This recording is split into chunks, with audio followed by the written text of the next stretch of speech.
What's good? What's good? I'm back. Yours truly, one and only Paul Pickett, host of the Paul Pickett Podcast, aka Triple P, aka the Common Sense Podcast, your source for music, sports, politics, world events, and much, much more. We're gonna skip the ads today. We're gonna get right into it. We're gonna bring in a guest straight from Massachusetts. We're gonna have a convo with hip hop artist Easty The Muscle. Let's bring him in.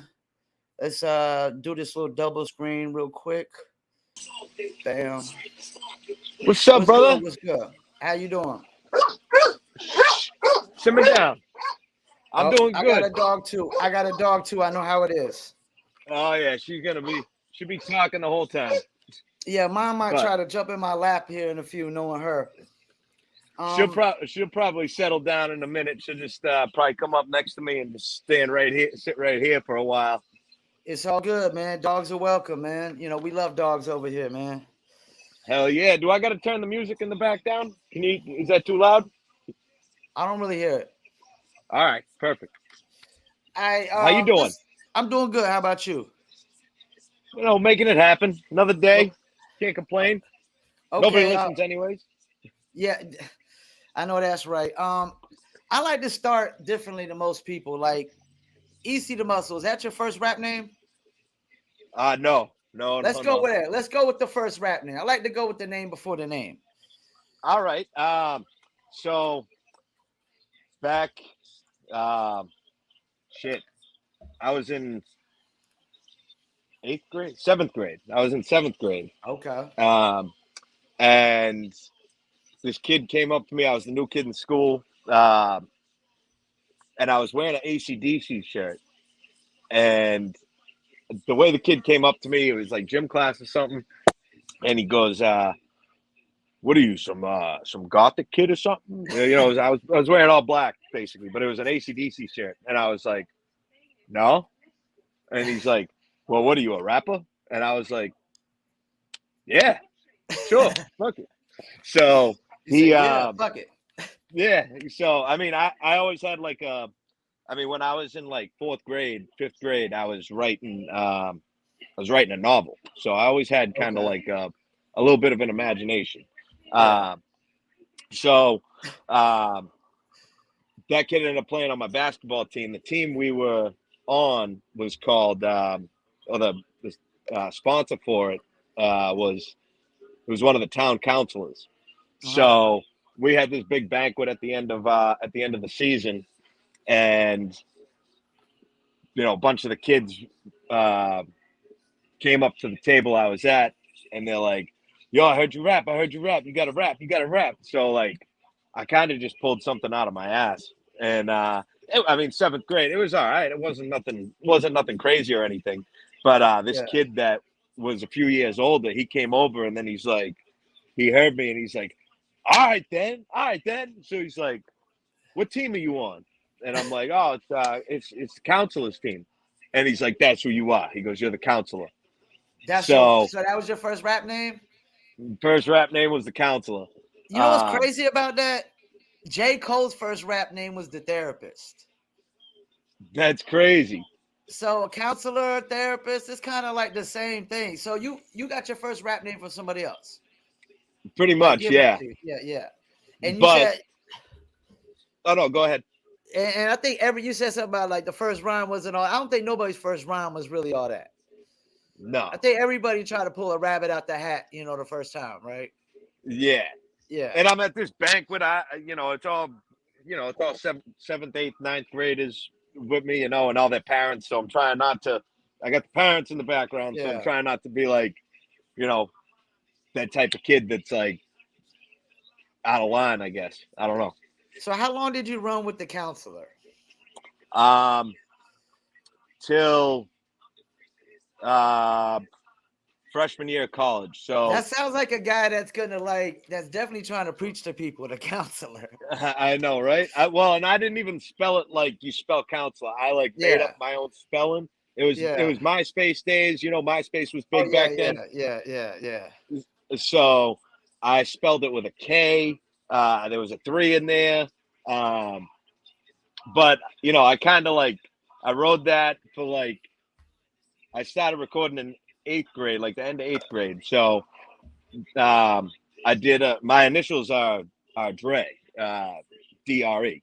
So when I dropped, I did like, I was selling mixtapes out of my locker and everything in high school, and that was I called it The Life of Dre, and it was like 20 songs. It was but honestly, and kind of like you just said. I mean, back then, I wouldn't even listen to any of those right now. I would to kind of see the growth, Yeah. but other than that, I wouldn't take too much time looking at my old catalog.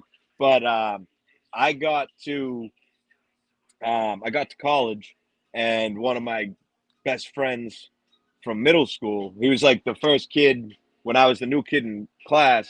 Uh-huh. He was sitting right in front of me. So this kid, he turns around and he's like, "Yo, you're the new kid," and I'm like, "Yeah, I am." And he's like, I don't know, I forget what else he said, but the kid was funny. He lived right around the corner from me, so but long and the short, I'm walking through my college dorm, my freshman dorm, and he's sitting right in like the rec area. Mm-hmm. And I'm like, I didn't know you were living here or whatever. I didn't even know you were coming here. He's like, well, I don't live here, but the guy that lives right next door to you is my boy. And he has an extra cot. So I've just been staying in his room. So I'm getting ready to drop um, like my first real mixtape as the counselor by then. Um, Something that I felt good about. Mm. And, I got the artwork done for it. I had it all ready to go on Dat Piff. Rest in peace, Dat Piff. Rest. He said, "Rest in peace, that piff." But so that one we called Waiting for the Future. And I dropped it on New Year's, like January 1st, whatever year that was, 2012. Um, and when I dropped it, the other part of the drop was that I was changing my name. Um, Okay. my last name's Eastman, so Easty just came right from there. That was like my nickname from baseball. That was mostly Yeah. my nickname. Yeah. And that kid who was in the college dorm with me was actually the one who kind of sparked it. He was like, "I'm sick of this counselor shit." He goes, "You ain't the counselor." He goes, "You're Easty," and I was like, "All right, yeah, I dig that." So then, it was Easty, and then the muscle came on as a joke. I don't know. I go to the gym. I work out. I'm Yeah. not, I'm not a steroid buffed up, juice head type thing. I definitely love going to the gym, but the muscle doesn't even come from my love for going to the gym. Yeah. It just kind of it worked out that way. But Well, the mob guys, when they said it, called the muscle, those guys were fat as hell. So the muscle was Zach, just the guy that you sent to do all the dirty work and stuff, and that nobody wanted to really fuck with. It wasn't necessarily somebody that was built, man. You that's know? what that and Yeah. that's exactly where it came from because Yeah. that's kind of like I don't mean to get into a bunch of stories, but um, the muscle came because I used to be in a group called the Have Notters, and The there have was nots. Have Notters, HAVENOTTAZ, Okay.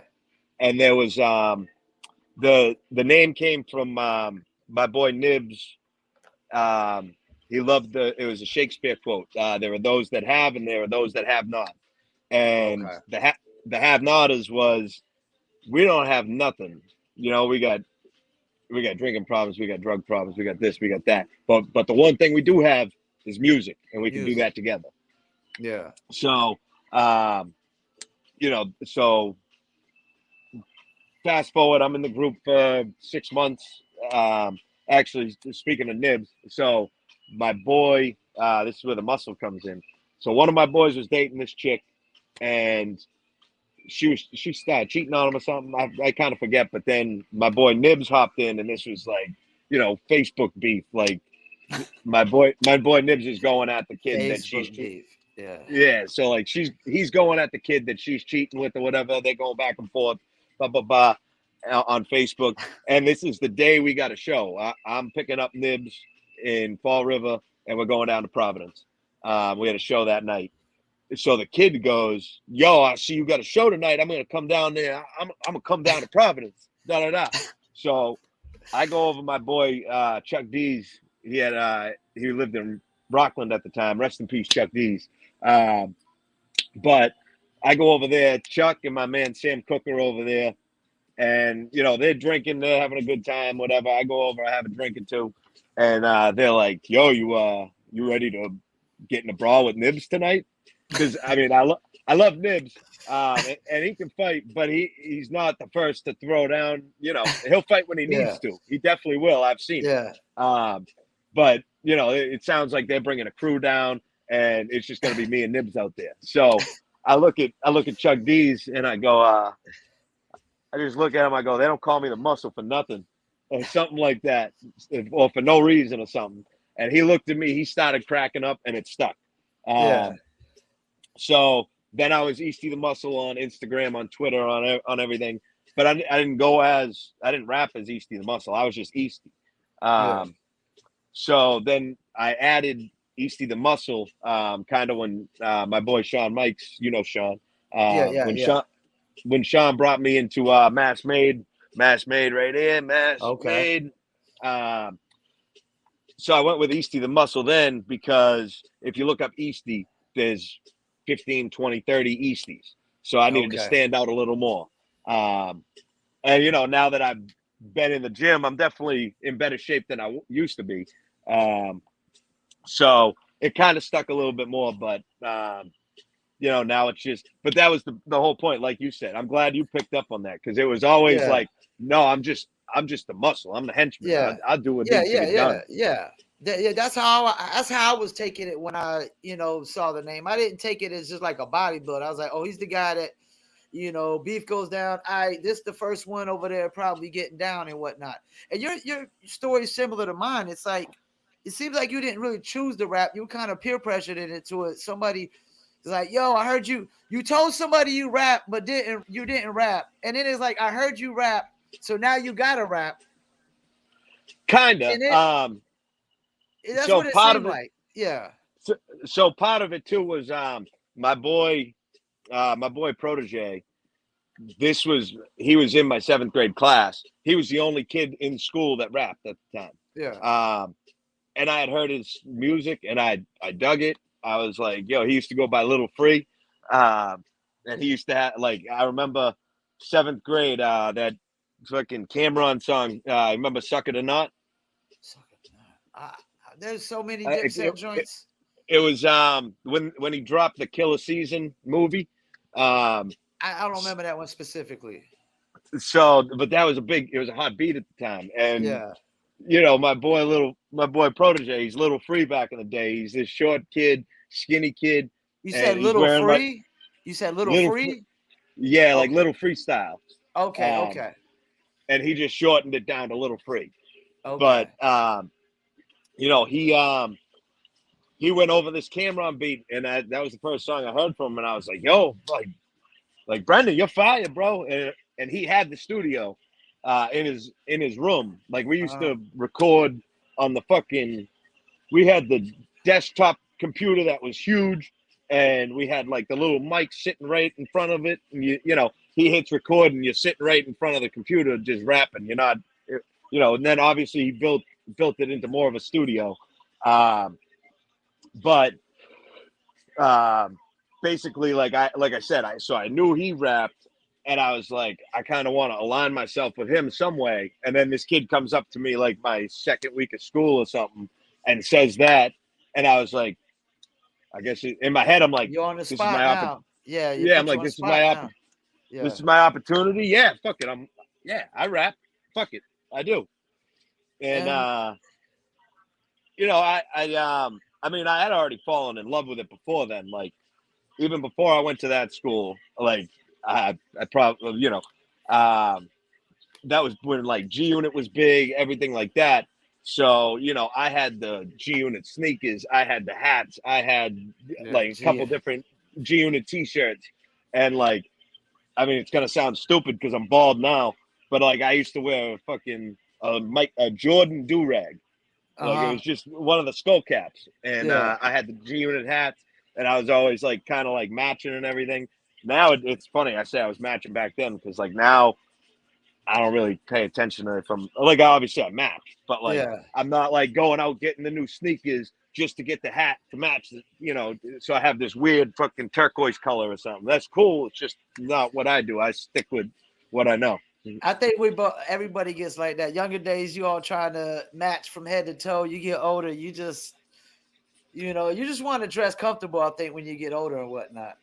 And I'm still tripping Exactly. off. I'm still tripping off the T-shirt the whole time. The Yankees sucks because y'all Boston cats, Oh yeah. y'all love the Hell Yankees yeah. sucks. Oh yeah, Um, dude. I've had this shirt for like 14 years. My let's get dad, into. my bad, real Oh, you quick. Fun good? No, fact. you good. My dad grew up in Massachusetts. Uh, Loves baseball. Yankee fan. oh man. I'm like, come on, bro. I love my dad. But when I bought this shirt, he's like, you're not wearing that shirt in front of me. I'm Yeah, like, I'll wear this shirt wherever I want to. But he's a good sport about it. No pun intended. But yeah. Let's get into some of your influences, music wise, um, and whatnot, or outside of music. Do you got influences outside of music? Because you could just be influenced by some billionaire or something and apply that to the music. so I mean, I got a few different ones. One of the biggest ones, and this one's definitely not music related, is Stone Cold. Like Okay. it's Stone Okay. Cold Steve Austin. That's Yeah. actually on Twitter. That's what I made my Twitter name. I'm Stone Cold Steve Yeah. Austin. Him. How they do all that I'm him type shit. But Yeah. Okay. you know that persona that he had, and he just kind of, I mean, dude kind of took over the world for a few years. No, he did. Um, Him and the Rock were like on top. oh yeah. Um, he's definitely one of my biggest influences. Just as far, like I said, that persona, that attitude, Yeah. Yeah. fighting against the machine that was the corporation.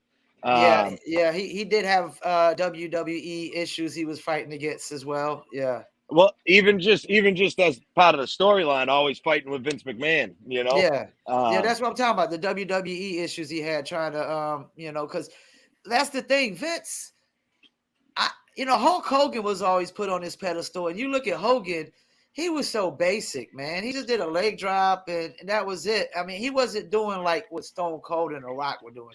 Even mhm. their characters just took it to a whole nother level, because Stone Cold was really, when you think about it, his character, there was no gimmick to it. It was like No, it was a real character, the beer drinking redneck, I guess you could say. The beer drinking redneck that hunts and drives four wheelers and wears the camo. Like I got the camo hat, wearing the camo stuff and things of that nature. for So real. Stone Cold's a good one. He's a good one. Yeah, Like I he don't was think like definitely a all your big one. influences have to be in the music business just to apply it to music. You know what I'm saying? And Yeah. whatnot. You Um, know. a couple other ones. I mean, Tupac's one of my biggest ones. Um, music wise, performance wise. So I used to watch everybody, all these concerts. Like I have the House of Blues concert on DVD. Uh, Um, AC/DC is a huge influence on me. I had one of their DVDs live at Donington.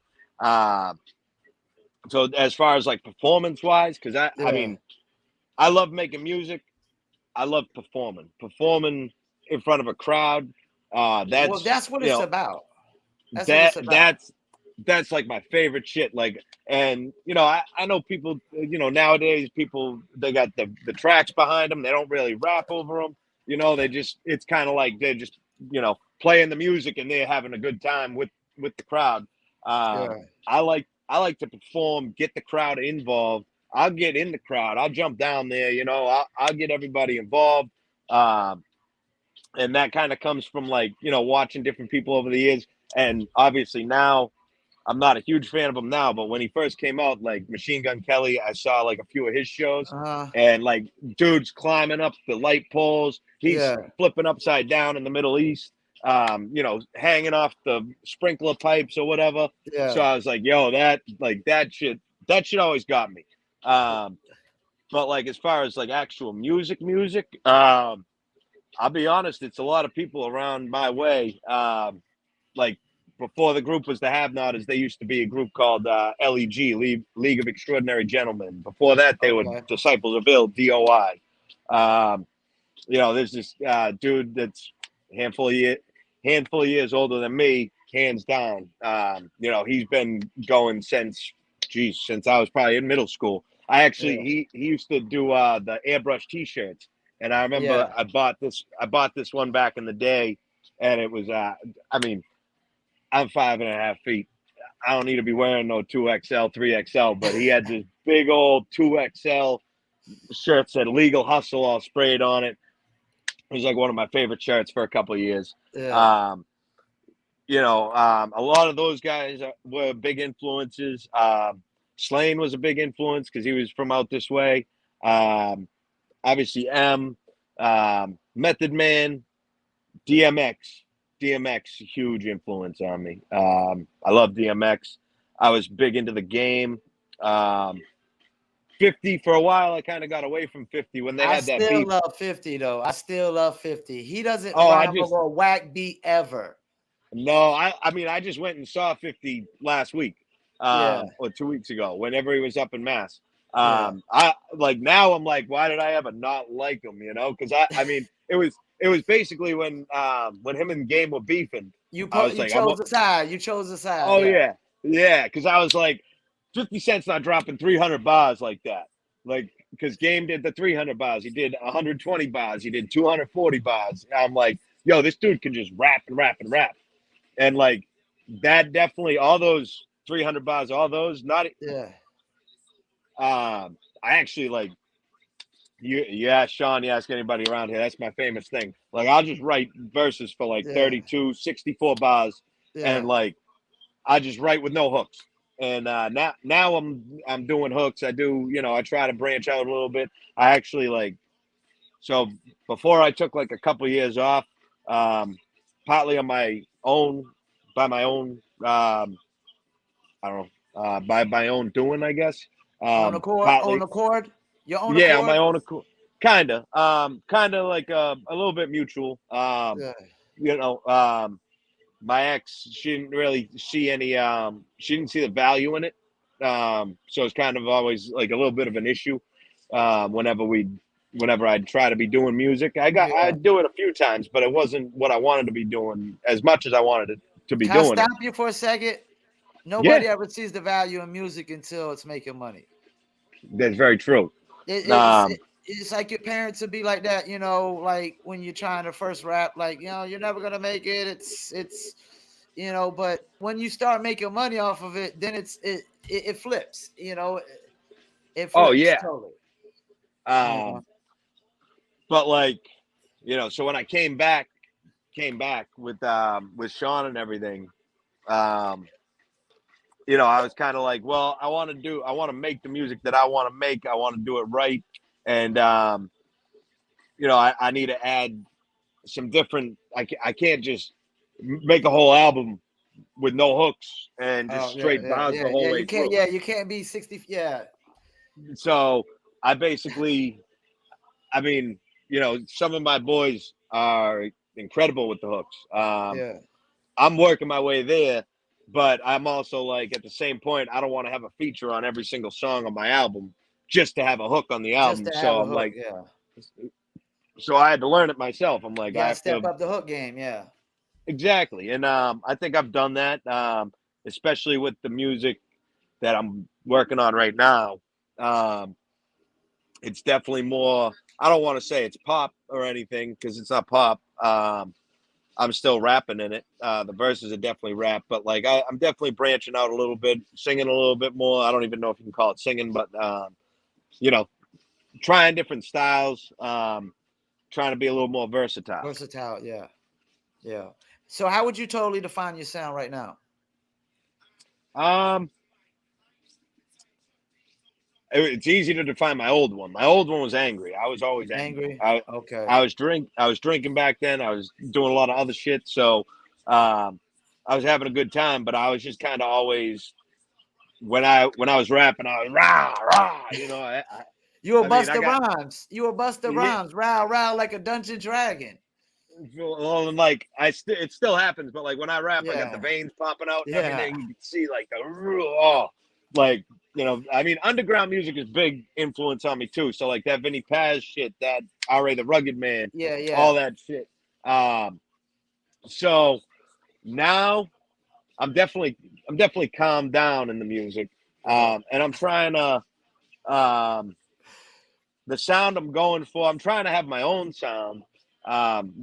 Still have that hip hop, those bars, like Authentic, yeah, the that's authentic hip hop sound, but your own sound. Yeah. yeah. Like I'm trying to, like I just did a record. It's called Bounce.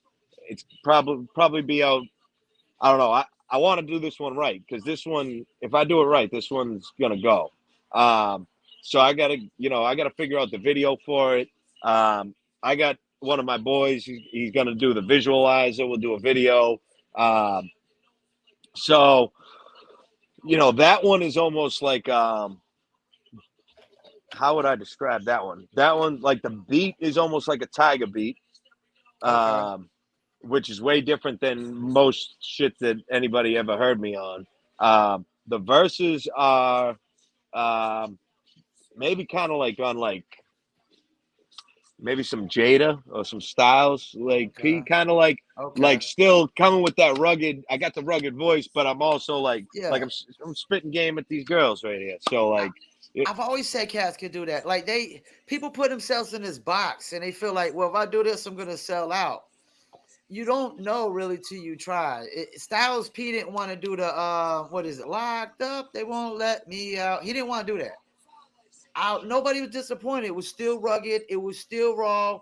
The what he said. The food is garbage. The clothes is orange. It was still grimy oh and yeah, commercial at the same time. It's just if you're not willing to try it, how do you know if it's gonna work or not? It's exactly. just people always be like they just want to put themselves in a box. And like you said something before, you like about well, my album's not pop. See, I don't think there's nothing wrong with hip hop artists going pop because sometimes it happens accidentally, like MOP, Annie Up. That song was mainstream as fuck. Yeah, And it was not intended to be a radio mainstream song or club song. It hits. So it happens, man. even 50 even Cent, 50 Slam. Cent, 50 Cent, in the club, all this. He became a pop artist. Yeah, It was still the grimiest street artist on the planet at the time. I mean, so Slam Onyx. Oh, Onyx. Yeah, Slam, yeah, Onyx. That's on like a progressive commercial right now. Oh, That's yeah, it's one of the most streamed songs yeah, ever. yeah. Um, and Onyx is like That's a rugged a song. gra- That's a real rugged song. Yeah. exactly, but Really rugged. but the whole world knows it. Let the boys be boys. Slam, slam. I love It's got the Onyx too. basketball. It's got the basketball like it makes you think of basketball, kind of like jump around. You know what I'm saying? Jump around's another Exactly. one that they play every NBA game. Jump around, Oh, and everyone goes nuts. constantly. Yeah, yeah, and they got they had that Boston thing going in the House of Pain early, the first album. Yeah. The Oh yeah, they had Irish, that. the Irish, I was gonna say, Boston, Celtic. Everybody hell says yeah, Celtics. It's really supposed to be Celtic. yeah. Well, The Boston Celtics.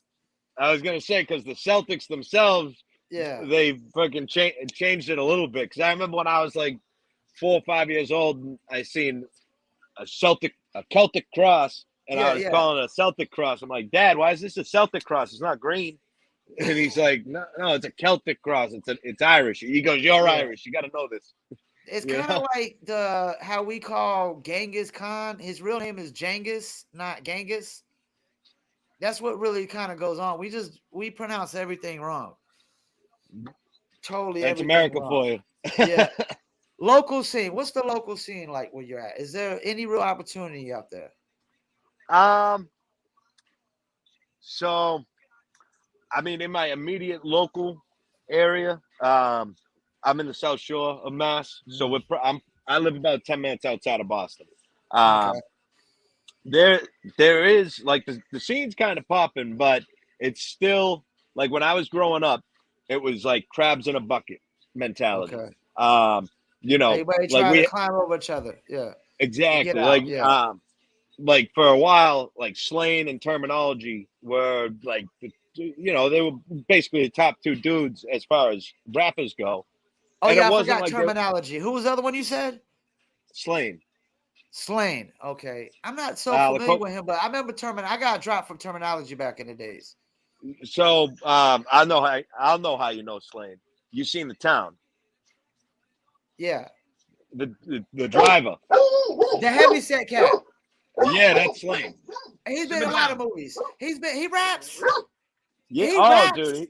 I did Oh not know he yeah, raps. I did not Ronnie. know he raps. Oh shit, I'm learning something today. Yeah. I'm Oh learning yeah, something dude. today. He's White Man is the What? Devil was his.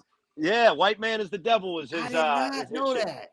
Yeah. He used to be in La Coca Nostra. He's like a full-time actor though, too, right? Now he is. Yeah. He so he was first. So it was He him and came up. terminology. Yeah, and like they Okay. weren't beefing, like they But you didn't were have just saying beef. they were the top two. Yeah. Yeah, and they were. I'm pretty sure they were very competitive, And Yeah. Term had Static. Um, Static Selector. Is he from Boston? so yeah, Okay. Term and Static. They're from Lawrence. I may be wrong about Static, but I'm pretty sure him and Terminology grew up together in Yeah. Lawrence. Okay. Um, Rex is from Lawrence. I remember Uh, him. Slane's from Southie. He grew up in the Southie projects. Okay. Um, but he used to. I mean, he was in La Coca Nostra. That's Everlast, Oh, Danny Boy. the rap group. Yeah. Ill Bill Yeah, and all them. Yeah. Yeah. exactly. And I didn't know he so was he, part of that. yeah, if you know the song "Bang Bang" with Snoop Dogg does the hook. We I about to think I've bang heard that bang. one. I think I've heard that one. Slane's got the last verse on it. He's got dude. That verse is like crazy. He said something in it. He's something. Um, put the 44 right to your chest like Danny Ainge or something like that. I was like, yo, I mean, I don't know. Slane's a monster. But anyways, so that was like it used to be the crabs in the bucket, and now Slane and Terminology made an album together. Anti-Hero is the album. Okay. Um, Probably like 6 years ago, I think. I think it was 2017. Um, Great album, but now I mean you got the Millies popping now, you got Joyner popping now. Now it kind of seems more Y'all like got people are somebody coming else together. too, don't y'all? Y'all got another cat too out that way. Well, He's more on Bia, the trap cat. He's on the trap. He does the trap music. that's Skit. Millie's No, there's the black dude like starts with a S or cousin something. Stiz. Cousin Stiz, yeah. Ain't he from y'all's Yeah, way too? Yeah, yeah. yep, cousin Stiz from out here. So those guys, no Y'all got some disrespect. heads. Y'all got some heads that are popping. Yeah. Now we do, and it's definitely more of a community kind of now. Okay. I mean, there's this group out here called Still Gold, STLGLD. Uh-huh. They just threw the 50th birthday of hip hop. They had a huge. They took over City Hall, had a huge Okay. festival. They had Dead Prez playing. Who else? Obviously, Still Gold headlined it. Who else played? This chick Oompa. Um, that chick Bia that just did the song with J. Cole. Okay. London, that London Yeah, song. yeah, Um, yeah. B is from Boston. The dude who produced that, John Glass, Tim Nyan. Yeah, Tim Nyan. Yeah. Those guys are both from Massachusetts. And That kid Token. y'all got Benzino. We got Benzino. We got Token.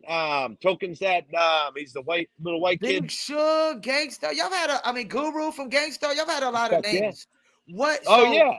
So you think the mentality is what hell has been holding Boston back? Because y'all should be like New York by now, man. Yeah, no, I think for a long time it was holding it back. Now people are more collaborating. I mean, Yeah, basically every mixtape Millie's drops, every Blanco he yeah. drops, he puts on Boston artists, different ones. You Um, agree, right? Y'all should be like New York. by Oh hell now. yeah! I think with all the talent we have, Yeah. if if we were getting together and Or didn't have Philly, that or Philly at least like Philly. at, at least Philly, Yeah. because I mean I'm biased because I grew up with half of these people, but I'm like, not. I'm not. I'm from Fayetteville, North Carolina, so I'm not being biased. I'm just saying, like Boston, y'all had a lot of good big names come out. well, no, and this is where I'm gonna sound biased. We just got The kid, two in the Fayetteville. kids, the kids that I grew up with, Yeah. like the kids that I came up with making music. If I played some of those old songs, A, they still hold up today, but B, like if we did the shit right, Mhm. we would be, we'd be a little more known. We might not be worldwide famous, but we'd be well known a little bit. Because, I mean, South Shore, Massachusetts, this whole kind of region of Massachusetts, it's soccer moms, it's, it's families, it's, yards with the white fences, white picket fences. Then we got like Weymouth. Weymouth got part of that, and then Weymouth's got the projects. Then there's these towns, Hingham, Situate, Cohasset. They're rich, rich fucking towns. So like you're trying to pump this music out to the, like what we Rich didn't white know back people. then. Yeah, exactly. And like a Yeah. lot of them, we're not singing country music over here. That's what they want to hear. Yeah. So Yeah. like, back in the day, we It's didn't a have the tough right. market. It's a tough market. Yeah, tough market. We just didn't have the. We were more focused on having a good time than actually making music. I think what it ultimately comes So down you to. think it'll But get there? It seems like it's getting there where Boston to just kind of come together more like Atlanta, because it got it like if you don't got some kind of unity in a city that's not popping, it really can't pop. yeah, no, I think there's a lot of unity now. Yeah. We got a lot of blogs out now. Shout out my boy Jack runs this blog called Boston's Big Four. They do a podcast, Okay. um, Shouts and out to them. I actually started it with Jack, and we were doing like sports mainly, and then we'd bring the music into it a little bit, but that's partly how it's helped between the different blog sites. Um, Jack. I mean, I'm the rapper coming into the show, and my boy Jack was showing me 15, 20 different people every week that I didn't know, I never heard of, Yeah. from Maine, New Hampshire, Yeah. Vermont. I'm like, Vermont's got rappers. They got They're fucking trees everywhere, up there, man. They're you everywhere. know? But like, and some of these people are like fucking nasty. And I'm like, Yeah. yo, like, just wouldn't expect it. And like, I know, like, I think part of it is, part of the bad rap is like people. I mean, at least I hear it sometimes, and it's not true. But like people will be like, "Yo, Boston's soft. Boston's not tough. Boston's not gang. Boston's not I've this. never Boston's thought not." that. I've never thought that. No, but a lot of people like I know I've heard it before, and people be like, "Boston gets down like that, like type of thing." And there's actually this meme that I seen, and it was, I mean, I guess it's not really a meme, but it's just a picture of all these different baseball hats, and it Uh-huh. said, "You got to be careful which hat you wear when you're going through Boston, because every gang in Boston got a different hat. Some of them got the Orioles hat. Sounds like So LA. yeah, like I mean, they definitely don't play out here. So Yeah. like, I just feel like Boston gets they're like, oh, you guys are fucking pilgrims, your little tea party, all that shit, and I don't know. I just feel like, I think and they then let there's Guru. I think they see Guru and they think like, they're not tough, and they yeah. don't realize everybody past Guru is a little bit tougher than Guru. Well, even like Benzino is like, Yeah, he was the on some made street men, stuff. Yeah, they got in that brawl at the Rough Riders show yeah, they with the was on Lock. some street stuff. Yeah, They definitely were, and it's a different kind because like it was Whitey Bulger. It was never gangs that ran Boston. It was Whitey Bulger. the mob ran to Boston too for a while. Exactly, but like that You know, wasn't, the mob wasn't a rap thing. It was just like, no, yeah, it wasn't like we had, um, it wasn't like it was gangs running Boston. yeah. Um, you know, it was, you know, like we said, Whitey Bulger was fucking killing whoever he wanted, you know, and then Yeah, dumping the yeah, bodies in the marsh. yeah. But The Bulger burial ground, as they called it. exactly, it's fucking 10 minutes from my house. It If used to there be was, 5 minutes from my old house. I got a question for you. If there's one thing you could change about the music business, what would that be? Um, Probably getting paid more for the actual music. So the Um, streaming. Streaming, yeah, probably streaming, and not even saying that the streaming's bad. I think streaming's awesome. But to get, what is it, 0.00013 8 cents per stream, it's got Yeah. to be a little more than that. I mean, you know, granted, some of these, you know, a lot of the streaming services, you can get the free app or whatever. You can do it for free. So that's how a lot of people do That's it. the problem right there, is that they let free apps come about. Because I did an interview with a local artist, and now I'm back and forth on the streaming thing. Because I was just like, yo, streaming's got it. We got to go exclusive. You know what I'm saying? Like Yep. Ryan Leslie, more exclusive. But then he was explaining, when you go exclusive, how do you got longevity from your music getting paid over and over again like streaming? Yep. And streaming brought in the free music, like, because you can create a free Spotify account. You can go on YouTube and stream it for free. So technically, the music is already free. Oh, for sure. I And mean, that's I the know people problem. That's the like problem. You've made it free. exactly, and So like, I mean, now I've kind of just been like, you know what? I try to do the merch. that's I the mean, way to go. nowadays The merch is the way to go. it's Not even merch, just the but merch. Not even just the merch. You got to go even further. You got to go with the chips, the cereal.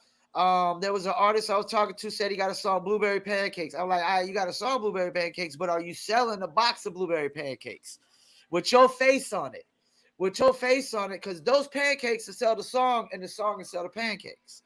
exactly. I And mean, that's look how at the merch goes. Because people need that Yankees sucks T-shirt more than they need music. Because you always need a T-shirt. You need clothes. exactly. I mean, even look at Nems. Nem's been around rapping for 15, 20 years. He's Okay. blowing up now off of the Bing Bong shit, off of the Don't Ever Disrespect Me videos. Like, Okay. What's the Bing Bong and shit? What's that?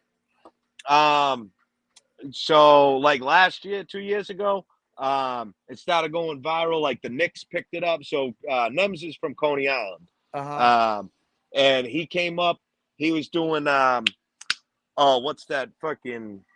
It used to be MTV Fight Club, Okay. and it was like the battles. And you Okay. know, Nems was talking to. I'm pretty sure he was talking to Paul Rosenberg back then. This is 15, 20 years ago, early Yeah. 2000s. Um, and so he was kind of like a battle rapper coming up. Um, he got into drugs and everything, and you know, he was robbing a lot of people. This is just the stories that I've seen him talk about on interviews. And you know, he kind of lost his spot. Interscope was like, we don't really want to mess with you. You're too much of Yeah. a liability.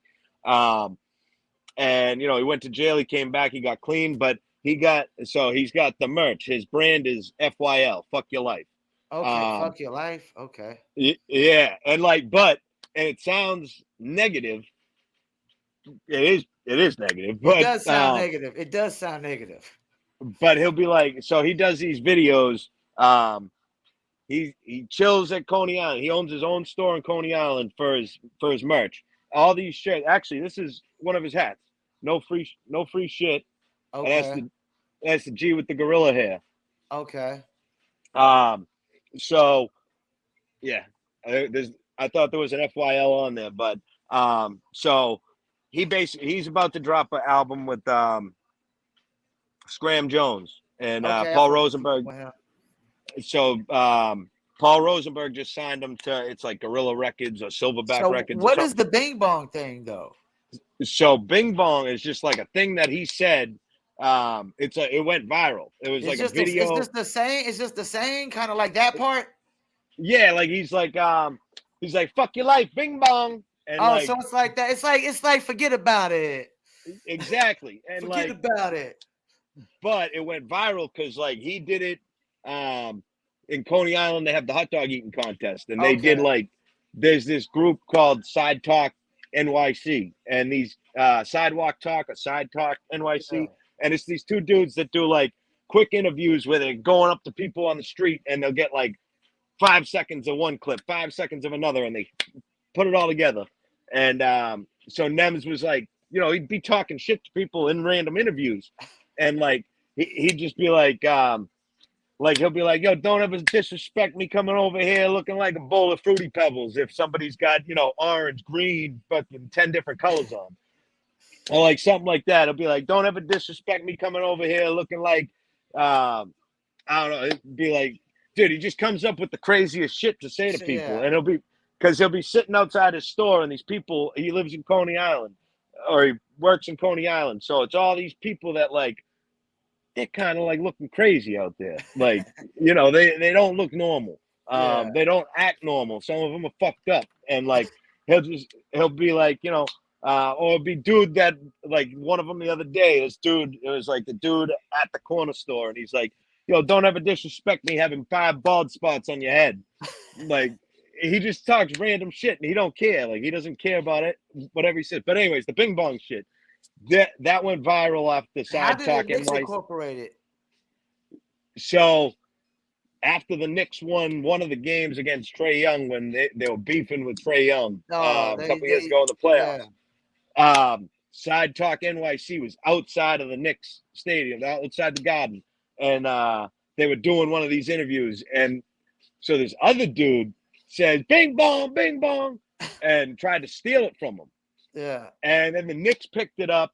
I mean, Nems made a song called Bing Bong to capitalize on it. And then he made a remix for the Knicks that the Knicks would use. yeah. Then he had another remix that has Busta Rhymes and Fat Joe on it. Okay. Yeah, so he's got a lot of clout in New York, especially Yeah. now, because like, dude, he's like, and obviously sometimes people say things, they embellish things in songs, but I believe this one. He says he's a millionaire off of his merch. I mean, Yeah. the hat was $50. I got a hat and a hoodie. Yeah. Um, and he's got all these different, like every logo he's got. Like he took the Buccaneers logo, the Tampa Bay Buccaneers logo, changed it to like a gorilla. His gorillas is shit. He's a big dude. Okay. And like, let's see what else. He did another one that was like the Mighty Ducks logo. He had this other one. He used to go around, and there was this dude. Probably it was in COVID, I think, like in the pandemic. He was going around Coney Island, and there was this one dude that was they called him Byron because they went up to him and they're like, "Yo, who's the president?" Byron. And then it was just like this drunk dude that was like, he was mad funny. But the Byron video, Yeah. they took the audio. The fucking Jonas Boys went to the White House and used the audio, like made a reel out of it, and we're like, "Yo, who's the president?" And they're like, "Byron," and it's Joe Biden saying fucking Byron. Oh shit. Like, yeah, so like he got all the way up to the White House. But like that's so like his grind, yeah, he does the music, and I'm sure he makes some money off the music, but his grind Yeah. is the viral videos that he's getting paid for. He monetizes his accounts. He Yeah. gets paid for all the merch. Then he does appearances. He does shows. He don't really Yeah. do too many podcasts. He has his own podcast. But you know, it's more than like the music is the last part. That's That's the what shit it's he loves supposed to be. It's supposed to be the last part. It and really like is. you know, he's doing everything else just brings you back to the music. Yeah, that he's got the right formula. That's the thing. Like, somebody said to me, like, music wasn't meant to be sold. And like, and I was sitting there thinking, like, as a product, I think they're right. Cause like you were talking about the performance, you like to perform. I just think like we were meant to really just perform it. Like doo-wop. Doo-wop always like when they do what I think about the Bronx Tales when they talk about you go to New York and every corner on the Bronx there was a doo-wop group. And they wasn't recording it or nothing. They was just singing live. They were just performing live constantly, constantly, constantly. It went out. Yep. I want to get into the controversial part of hip hop, violence. The All violence in right. hip hop. I always ask this: is this a hip hop culture problem or is it like a hood culture problem, or both, Um, or can it be both, or can it be both? so I'll be honest, I've done a lot of shows. I've probably a couple hundred over my years. Okay, Um, I've done. We sold out Cassidy. You expect the hood to come out for Cassidy yeah, back when drinking my two step was popping. yeah, Um, I never had an issue at a hip hop show. yeah, Um, even like down in Providence, out in LA, never had an issue. I was in LA. I got stranded at the show that I was at. Um, I walked across the street. I was in South Central. This fucking white kid from Boston walked up. I had a little bit of weed. I was looking for, there was a 7-Eleven, so I grabbed the blunt. And I'm just chilling outside smoking with these random LA, it could have been hood dudes. I don't know. yeah. But, I feel like I don't feel like it's a hip hop problem. I feel like It's it's a more of a rap. personal. It's well, I didn't really mean like hip hop in general. Like, I think what you're getting is saying is like these underground hip hop artists don't really have this problem, but these rap artists do. I don't really call out these rap culture artists hip hop artists nowadays. Like trap rap, I don't consider that hip hop at all. All right. Even though they say, oh, it's a subgenre of hip hop, I don't consider sad rap, trap rap. I don't consider none of them anything that has zero elements of hip hop into it. I don't really It's just consider its hip own hop. thing. Yeah, it's just his own thing. They're not breaking, they're not DJing, they're not MCing, they're not graffitiing. Um, and fashion is a part of hip hop, so I can't really go off for the fashion. But to me, they're just rap culture, and rap culture definitely has a problem. Like the Benny the Butchers, the PB and Rocks of the world. These cats out here that have they rap a certain kind of music. The shoot 'em up, bang bang, you know, and then they go Yeah, and out and they wear their chains everywhere they go. I mean, I think part of the violence that happens, um, I mean, shit, we got like so they there's Boston artists that do that drill music now. Drill Um, too. That's another one. That's that. and like I've been to a couple of shows where there was a couple drill artists. Um, I know I know shit gets heavy. I mean, Yeah, um, there's like I said, there's some gangs in Boston like they get down. They've been getting yeah. down very recently. Like they're one of them is getting RICO'd right now.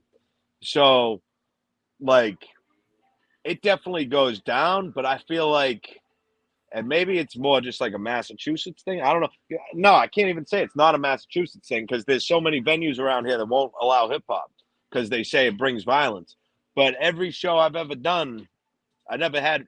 Yeah, a couple times you get that one Yeah. off where you get in an argument with somebody, but like I've never seen one of these shows turn into a big brawl in the middle of the show, or everyone's outside and everyone's Well, fighting outside. it's not necessarily just the shows that brings it. It like Benny the Butcher was at Walmart and got shot Oh, and I didn't robbed. even know that. Yeah, he's at Walmart and get shot and get robbed. PB and Rock's going to eat at Waffles Chicken, the Roscoe's Chicken and Waffle.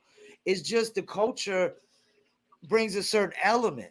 It's like people aren't out there like trying to rob pop stars left and right when they go to Chicken and Waffles or they go to Walmart. But rappers, they see, oh, so and so's at Chicken and Waffles and he's posting it. We got to get him. So I think We got to get him. So is that a hood? That's the hood, or because I think it's both. Because rap culture raps nothing but hood shit constantly. It's just I hood feel like shit it. constantly. I think they go one hand washes the other in this situation to me. I was gonna say I think because oh, who just said it? Somebody maybe it was in a record. I'm trying to remember, but somebody said the hood. It was basically something like the drug dealers are mad because the rappers are making more money now, and it's basically like a lot of these dudes came up dealing drugs and then found they could rap, and now it might be people that they grew up with that are jealous of them. Yeah, It might be people that I don't think it's always like a rapper on rapper crime. I feel like it's No, more it's like, never. No, it's not a rapper on rapper thing. It's a hood on rapper thing.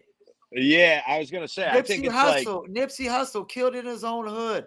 PB and Rock killed going to Chicken and Waffles, and the place he was at in Chicken and Waffle, the Roscoe's Chicken and Waffle in L.A. My peoples in L.A. won't even go there.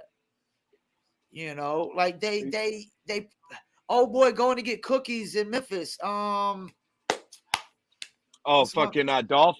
yeah, Is like that these Dolph? cats just still want to go back to the hood, and they rap about hood shit, and Well, some of bad them shit still happens. really. I mean, even some of them still really do it. That dude Melly, like the dude on trial right now, he killed his boy or whatever, Oh yeah, and yeah. then rapped YMW. him. Yeah, he did that shit. I don't care what anybody says. I'm not going to. There's no allegedly on my podcast. He did that shit. He So did like, that shit. yeah, and he like, I don't know. So I think like, And he's celebrating it. He celebrate. That's the thing. We celebrate this shit. yeah, well, because like, I mean, it's been a Not big me and kind not of me thing, and you in general. You know what I'm saying? But but the the world, society, yeah, they celebrate. I don't celebrate old boy killing. Even though the people he killed were they look grimy as fuck. Don't get me wrong. I don't celebrate that shit. They're gone. Their life is over. I mean, they can't. their family can't see him. No, You it's know, gone. It's over. And I people mean, out there celebrate. Yeah, he's getting free. Free him. Free him. Like there's two people killed in this situation, and we're celebrating this shit.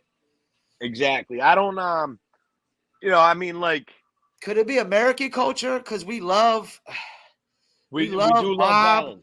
We love mobs. We love the mob. We love a good mob movie. We love a good hood movie like Minutes of Society or something like that. Boys in the Hood, Paid in Full. We love the Dope Boy, Frank Lucas, Well, and then some of it too. Bumpy Johnson. I mean, we turn villains into heroes. Oh yeah, for sure. Yeah. And I definitely agree with that. And I think part of it too is um, like there will be people that like a Takashi 6ix9ine. Like he didn't grow up in the gangs, but he wanted to be. He wanted He, that. That was what he yeah. wanted. So he went into it. Then he went And into like, it. and then there's people that live that life that are like, you know, there's either people that live that life that say, no, why do you want to come here? Like you don't want. Yeah. But then there's other dudes they'll be like, all right, you want to come live this life? Let's test you, and Plus, they they're can gonna test extort you him. Plus, they can extort him for money, like Chris Brown. exactly. You know. And like I don't know. So I think it's definitely they're intertwined with each other. The Yeah. issues. I don't think it's one side or the other. Um, but you know, even like because I'm not out there. I'm not out there throwing up blue. I'm not throwing red. I'm not throwing up Yeah. any gangs or nothing. And that's very evident. You know, you look at me, you can tell. I mean, shit. Yeah. I got a 5-point crown. It's a Latin King crown. I ain't a Latin King. You know, Yeah. like the wrong person sees it, they might press me about it. One of my boys has a 5-point crown. He got pressed, maybe down in North Carolina actually, about it. One of the Which is Carolinas. crazy because we don't got no North Carolina is like the last place to go to look for like real gangs. Maybe Durham, you know, there's like what I would call gangsters. There's individual gangsters, dudes that are just you don't fuck with that are just kill you. But as far as gang organization and stuff like that, it's not a lot of that down here, man. It, Yeah. it's very limited. It's very limited. And I mean, I know my boy was just on vacation. It was years and years ago. I know that Yeah. because he told me the story when I got this one. He was like, "Oh, you gotta be careful with those 5 points." And you know, I'm like, I'm fucking Irish. Like Yeah. I ain't a Latin king. I don't think anyone needs to think I'm a Latin king. You know, I didn't Yeah. get the 5 points. I got the 5 points No, to make it look even. that's how ignorant it is. Like, and I got supposed to have Irish blood in me as well, and I definitely cling on to the Irish side. You know, especially historically, because Irish people went through the struggle. But common sense, common knowledge should say, "Hey, yo, he can't be claiming a Latin king." No, and like, I mean, I've had my shirt off Yeah. around dudes from the hood, And and they it's your see it. body. It's your body. If you want to throw a crown on your shoulder, who's to dictate that, man? Nobody gets to Exactly. dictate that but you. That's you. And like You like know. I was like I was saying, like I've been around hood dudes that see the crown. They don't Yeah. say nothing because they're like, he's a fucking little Irish kid. Yeah. Like, he ain't out here trying to fucking Because even do nothing. gangsters got to apply common sense, man, sometimes. Yeah. You Like, can't just go around and like, oh, yo, like me, I'm wearing red. They can't just be like, oh, yo, you gang banging, oh, you wear red. Nah, because I might be wearing blue the next day. We got a blue Dizzle label. You know what I'm saying? I might be wearing the white T-shirt with the blue Dizzle label, and then it might be black and gold later. You know, it's exactly. who cares? It's just a shirt, man. Exactly. No, I mean, I don't know. I think You like I think said, to part of it answer. is that hip hop gets taken too literal? Oh yeah, definitely sometimes. It's the But only then genre we take literally. We don't go to pop stars like, are you about the pop music you sing about? yeah, did you just lose the love of your life? Like, Yeah. like I don't know. I think I definitely agree that it's taken too literal sometimes because like Everybody I, over embellishes a little bit here and there, right? Something, right? a little Everybody. bit. I mean, you hear the. I mean, here I am, a white rapper. I've probably even done it before. I'm pretty sure I have. But like, you hear these white rappers like, "I'll fucking pull your throat out from your asshole," like not the Method Man shit, but like, Yeah. they'll be like, I'll hit you so hard it's like Godzilla hit you or something Yeah. like You that. don't And take that literally. Like, no, I'll be like, bro, you're fucking 135 pounds soaking wet. Like you that ain't sounds like punching something I would nobody. say. That sounds like something I would say. And like I'm not hating on it. Like if it sounds nasty, do it. Like if you Yeah. got a sick flow, go for it. Like I'm not knocking you about it, but like I don't know. You like same thing about the gangsters using common sense. Rappers got to use common sense too. Like Yeah. Yeah. everyone's like, I got a gun so big it'll put me to the moon. Yeah. Nobody's gun's that big, and half Should the we people that say that don't even have guns. should we only be taking the gangster rappers literally anyways? I mean, Like, like what do you like a clean rapper like Will Smith? Do you just like take him literally? Like, are you really about all the clean stuff you rapping? I know, right? Like even like Like, I don't know, like Russ, like but Russ, the I light mean skin Russ, cat, right? yeah, with the Yeah, I like him. I like him. Yeah, yeah. He dropped a song every single week for like for like a uh, year or a something. year straight. Yeah, yeah. Um, like Russ, but Russ. Now that I say it, But they're all good Russ. though. Oh yeah, he's a beast. But I don't Yeah, think now that I say it, he don't really like. He don't bring up the. He don't talk about shit that I don't think he really doesn't do because he's like he's actually kind of in tune. So that's probably a bad yeah. example. Um, I'm trying to think of like But a I good think, but example. I guarantee I could go listen to a bunch of his songs and I'll find a line where he over embellishes. Oh, for sure. I mean, definitely. And there's nothing Uh, wrong with that because if we're gonna be calling it art, you gotta be able to just kind of like I got songs where I talk in the third person,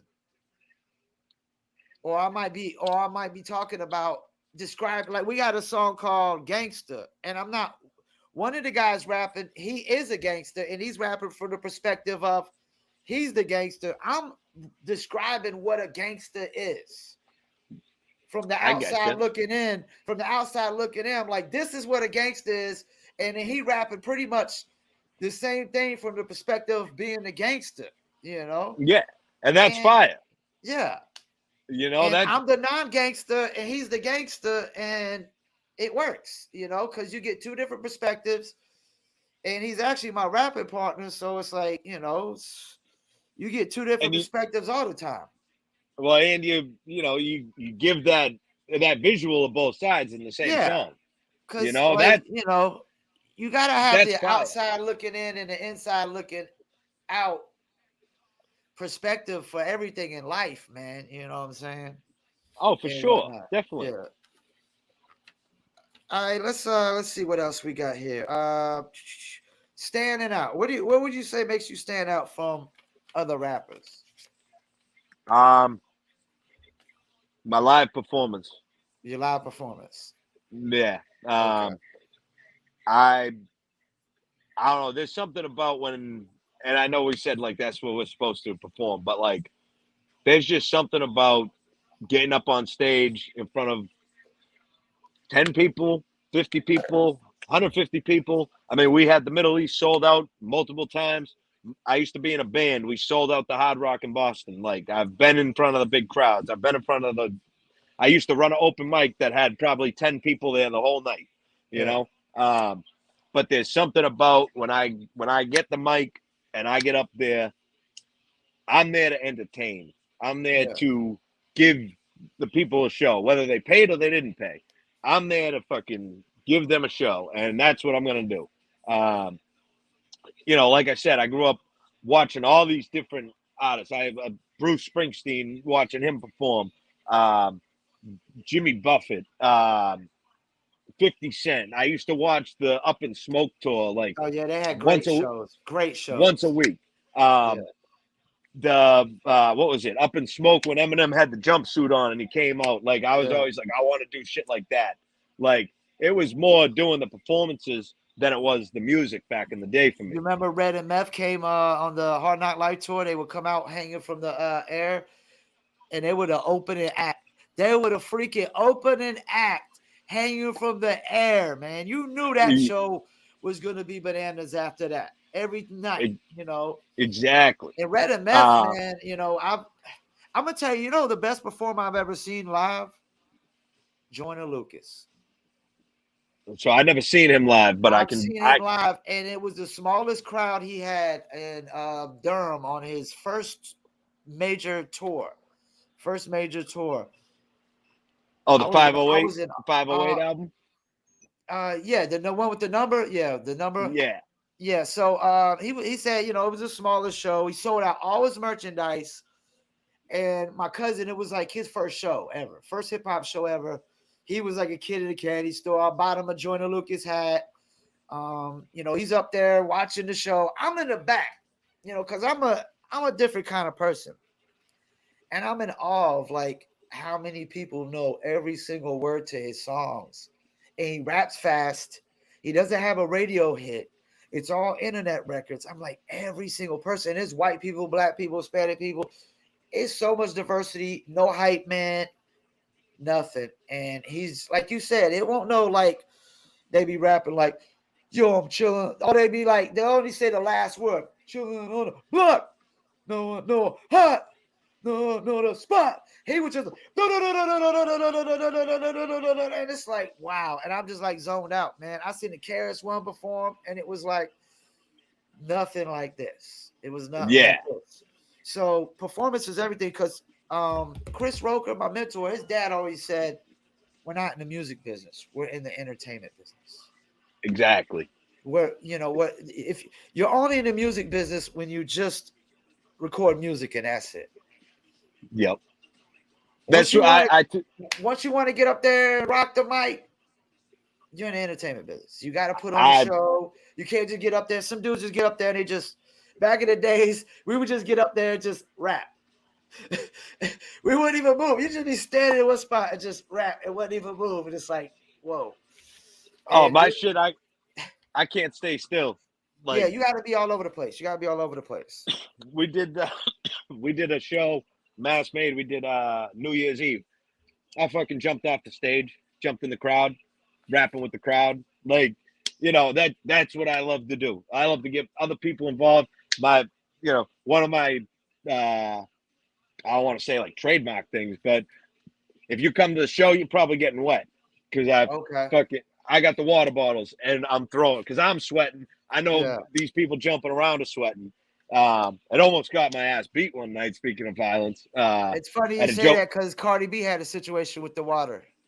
Yes, but I I opened for Joe Budden 7 years ago, 6, 7 years ago, when he was in Slaughterhouses, right around when he was beefing with Drake. And he came to Quincy, which was crazy because nobody ever expected him to come to this fucking 150 capacity building in Quincy that Yeah. is right, it's just a little podunk fucking shit little bar. It was nice inside. Actually, Malcolm Butler. Why didn't they expect that? He doesn't command as big as a crowd. Like a lot of these cats after a while don't command as big as a crowd as they used to. Because he was still pretty big at that time, and like maybe 6 months before, he basically sold out the Middle East, which is Okay. in What's the middle? When you say the Middle East, is that a club? yeah. So the Middle East is kind of I like, thought you meant the Middle East, like oh, no. So like the Middle East, it's called it's called the Middle East. It's in yeah, Cambridge, and that's kind of like, so there's an upstairs and a downstairs. yeah. That's as like an underground artist. I don't even want to say underground, because like that's where we sold out Cassidy, and that, like, it's got like, I think, 500 capacity. It's almost, it That ain't too reminds much me. bigger than 150, dude. No, I know Yeah, that. yeah, But that's kind of like when you're coming up in mass, that's where you yeah, want to perform. yeah. This dude leads edutainment. He was running the shows there forever. I mean, he had Cassidy there. Eminem was there in '97. KRS-One been there a few That times. sounds like our version of Cat's Cradle up in Chapel Hill. That's like Okay. our Cat's Cradle in Chapel Hill is like anybody that's underground hip hop that you could think of has been to Cat's Cradle perform. I mean, everybody you could think of, any and everybody, man.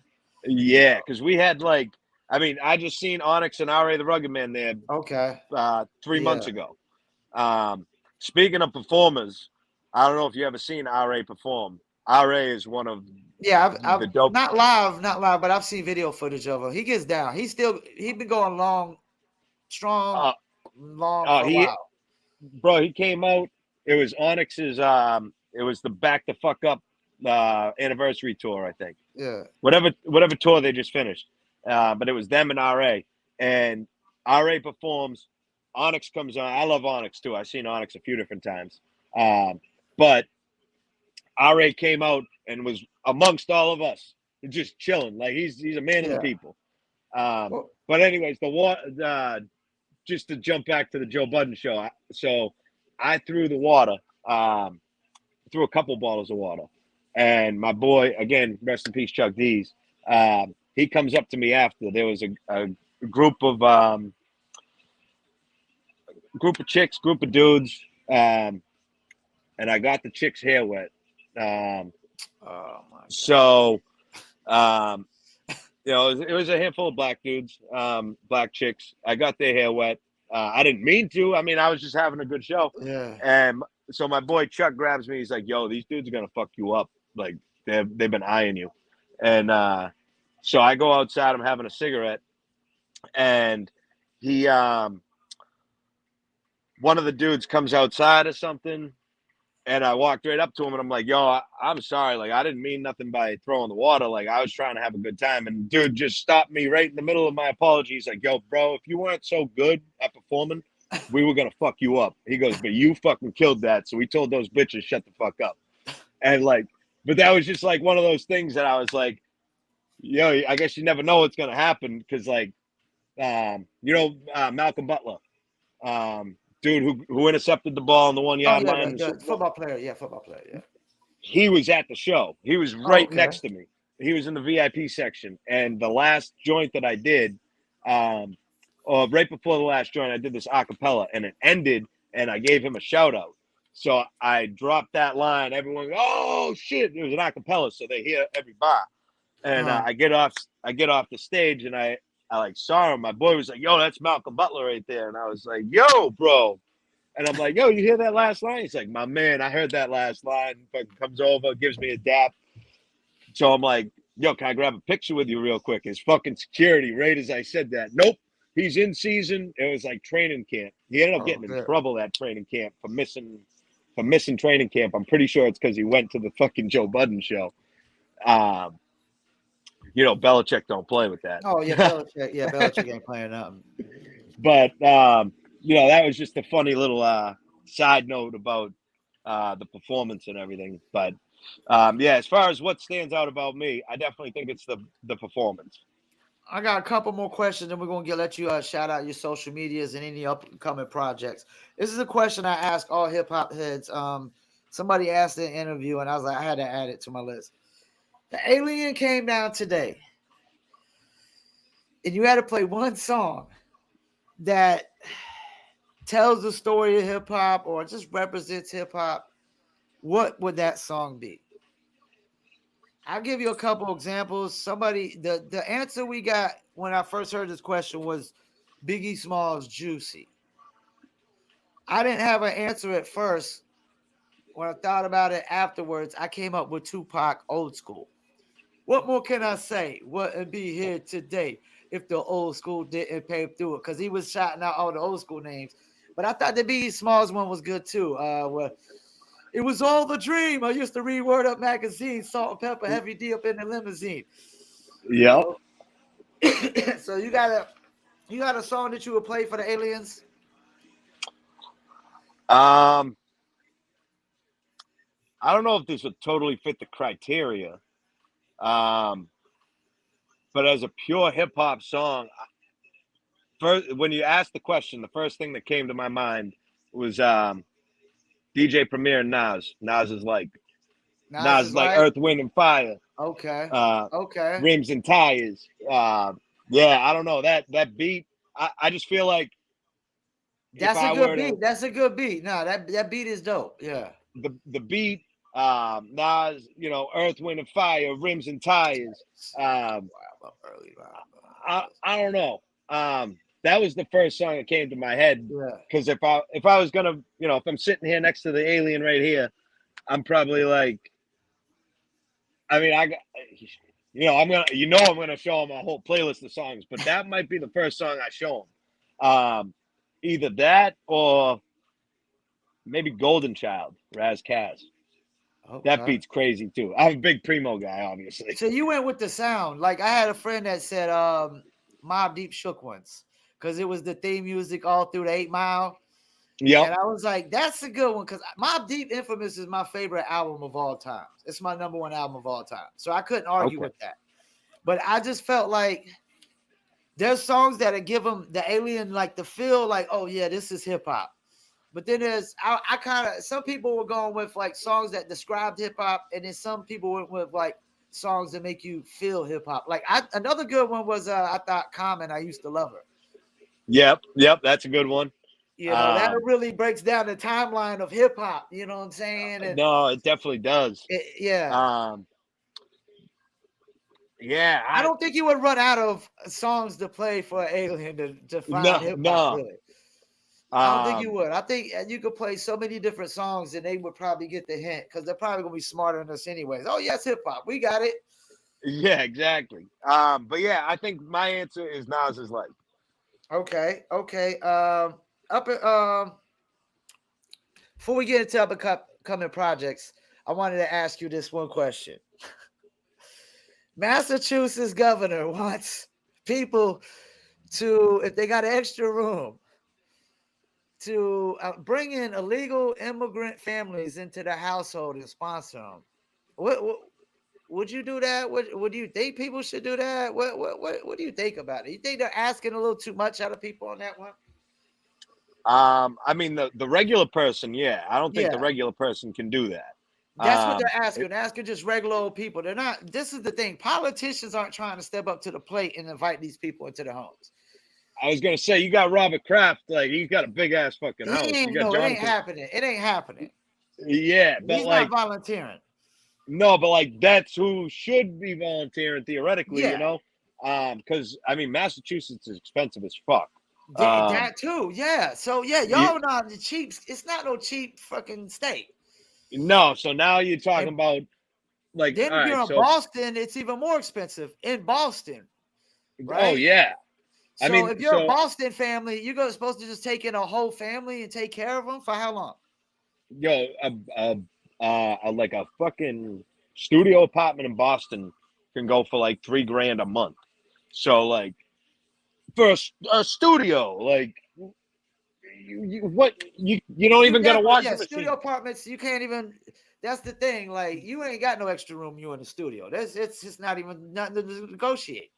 No, but I'm just saying as far as like expensive. So Yeah. then you think about a 3-bedroom apartment in Boston. And you got an extra room. You got 2 rooms taken up. You got an extra room. You're gonna put a whole family in there Yeah, and like for free and then you got to pay. You got to pay for them.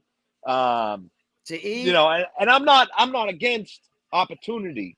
Is that But opportunity? Is that opportunity? it's opportunity for them, but it ain't Yeah, opportunity for not the for people that are yeah. taking them in. Like if there was if you do this, you don't get taxed this year. But are we Like there's getting gotta opportunity like that? Are we gonna get that's opportunity like that? that's what I'm saying. There has to be in order for me to be into it, there has to be an They'd have to exchange be of like, something. no taxes. They're not gonna tax you or something, right? Exactly. Yeah. If I owe taxes, make But me they're not gonna do that. debt But free. that's not gonna be part of the plan. It's gonna be when they say sponsor a family, they mean it could be a woman, husband, and 3 kids, and they want you to take care of them. The government's not gonna give you a single dollar to this. Exactly. So like no, I mean if I'm not and I don't even mean to sound like that because I will give people shit without expecting something back. But Yeah. like if you're expecting me to alter my whole life in my house, you need to give me something back for that. Your privacy's gone. Yep. Your water Like bill is going up. like we talked about we each got dogs. What if I bring a family in here and I come home one day from work and my dog's fucking got bruises all over its ribs because it Oh, wouldn't stop barking. yeah, Like I can't even say on the podcast what would happen to that family. no, like so something there would definitely be some issues. But like I'm No, just they and would I literally be getting out of my spot right then and there, or they'd be getting drug out by their hair right afterwards exa- if they refused. exactly. But And like if you that don't don't work, the alternative is what is Shabazz the Disciple song? Death be the penalty. If I can't drag you out of my apartment after I tell you to go, the next option is I gotta go to the 12 gauge. Yep. I mean So, it's I ain't gonna lie, man. Over my dog, I saw your dog just in the background. Your dog look cool as hell. Like, yo, if you're like me about my dog, oh, this is my girl right here. This is really, my that's when the oh, muscle's this is coming out, right? That's when the muscle's coming out, right? oh, the muscle's coming out. I'm seeing red. I ain't even stopping. Yeah. So like, and obviously It's that's like like fucking with a family member. exactly, and obviously that's like an extreme example, but like that's just, you don't know who you're bringing into your house, No, and you you're don't. That's the changing your whole. thing. They're strangers. They're strangers. Yeah, like I just let my boy crash. He had a convention up here in Boston, and Yeah. like we chilled a couple times. But he's always been A1 to me. So, and I just so happen to have a mattress in my living room right now. So I Yeah. was like, yo, you can crash on the living room, whatever, da da da. Fucking perfect. That's like the limits I'd go. Like, I ain't seen the kid in 5 or 6 years. I still trust him enough. I don't trust a ton of people. There's not a lot of I'm the people I same trust. way. Yeah, me too. But like, and if he had given me a reason to tell him to leave, You gotta I would go. have told him, yeah, Yeah. I would have told him you got to go find somewhere else to stay. But, In 5 years, people could change a lot in 5 years. So oh, for sure. I mean, and this dude, like, he's the man. Like I got that's actually his jacket he left here, the fucking okay. orange one back there. But Oh, okay. he's kind of like a polarizing figure. He back in the day he went viral on World Star because his baby mother was chasing him around his car with a fucking baseball bat. So like, I mean, my boy's kind of Yeah. crazy, but like Yeah. I'm like, he's crazy in his own world. He ain't gonna come up here and do crazy shit. But No, I like, got some you got homeboys like that they're really we don't really align too much, but I've known them so fucking long. I could trust them. I know they ain't gonna steal from me, do anything grimy to me. They might do something grimy to somebody else. I just know they exactly. know me so long they're not gonna do it to me. You But know? when the government's saying you got to bring this whole family in here, well, then you got to figure out what's up with the husband, the wife. All right, they got 3 kids, 15, 10, Can I and also 4. throw in some of them work for narcos? Yeah, so And I like, know in that too, some of them do work for narcos. The whole family, you all know, of a sudden you're gonna have the a cartel narco. You showing could up at have a your house. narco family in your house. Yeah, and they're running drugs right under your nose, and like, then what are you gonna do? You tell them to get out, and then fucking Then I don't want. That's when you really hit the messed up. You try to tell them to get out. You try to tell a exactly. Then you narco family to get out. You might be losing some limbs, man. exactly. You might be better off just saying, all right, Molly, it's time to pack it up. We're out of here. I You don't guys can mess with keep the nobody TV. that chops off limbs, man. I'm scared of anybody that chops off limbs. No, but like, basically that's it. Like, you don't know who you're bringing in, and they expect you to change your life for it. No, I'm not really with that. And take I'm care all of for them, helping right? people. Yeah, I'm all for helping people, but like, I'll give the homeless guy. I'm driving around Boston all the time, and there's this one area, Mass and Cass, that they shoot up in the open. They drug deals right in front of the Yeah, cops. yeah. You were telling me Like, about that. Yeah, and like they, they're all homeless. Like, so they're walking around, and like, I mean, I don't usually have cash or change on me, so I'm usually giving them a water yeah, bottle or an apple or something out of my lunchbox. yeah. Like, that's what I do. I'm not into really giving money to people that are just going to use it to go die. You I don't know? either. You always got the homeless guy that talks to himself and picks up trash. That's the guy that needs help.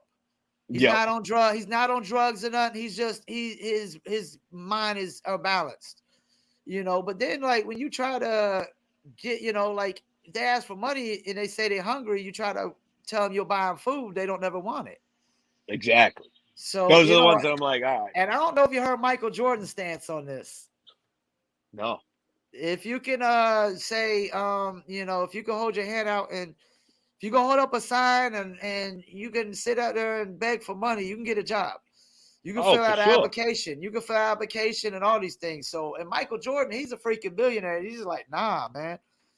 Some people do need help, but a lot of people they use it as a crutch, man. I think society is really getting weak-minded, man. They're really getting sensitive.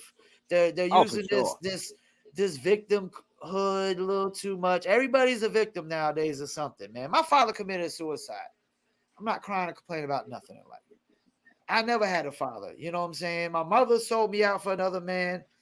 At some point, you got to make choices in your life. You got to, once you leave the nest, you got to decide what kind of man or woman you want to be in life. You know what I'm saying? At some point. Oh, for sure. And we all make mistakes. And, you said the alcohol thing before. I mean, like, and we've all had things that we're not proud of in the past. Yeah. Like I said before on the phone, it's not about the first mistakes we judge people off of. It's those second and them third mistakes. They keep doing it over and over again. You keep telling them like, yo, dude, that ain't the way. Maybe you should do this and not that. And they don't want to listen. Then you gotta kind of let them go on their own way, man. You can't help everybody, man. Can't help No, everybody. I agree. I mean, I've Can't seen help that everybody. firsthand. I've seen it good, and good and bad the same way. Yeah. Yeah. You try to tell somebody, you just try to help somebody out, and I don't know. You only help so much before you Exactly. you gotta be like, this They it's got to not want to good help no. themselves Yeah, too. yeah. Yeah. New projects. What you got? Any albums, singles coming out? So in March, I dropped 29 days since yesterday, so we're still kind of running with that a little bit. Okay. I just dropped a new single at the end of July, July 21st, called "Thinking About It."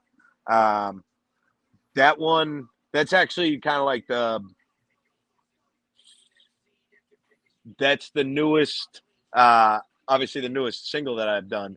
But that's kind of like an eye opener into what I'm kind of going for now, as far as style wise and everything. I added a bridge in there. I never did a bridge before in my life. So, like I'm trying to make full songs now.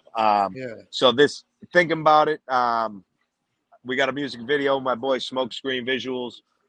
He shot it with our boy Jay. We call him Jay Razor. Hey Razor. But they, Okay. yeah, but they shot it together. Um, so that video should be out in the next couple weeks. I got this other record, Bounce. but I'm working on a project now. Probably, let's see. I got one, two, like 3 or 4 more joints left to record for it.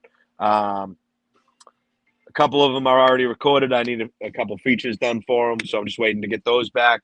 Um, those are. I don't have an album or a name for this new project that I'm working on yet.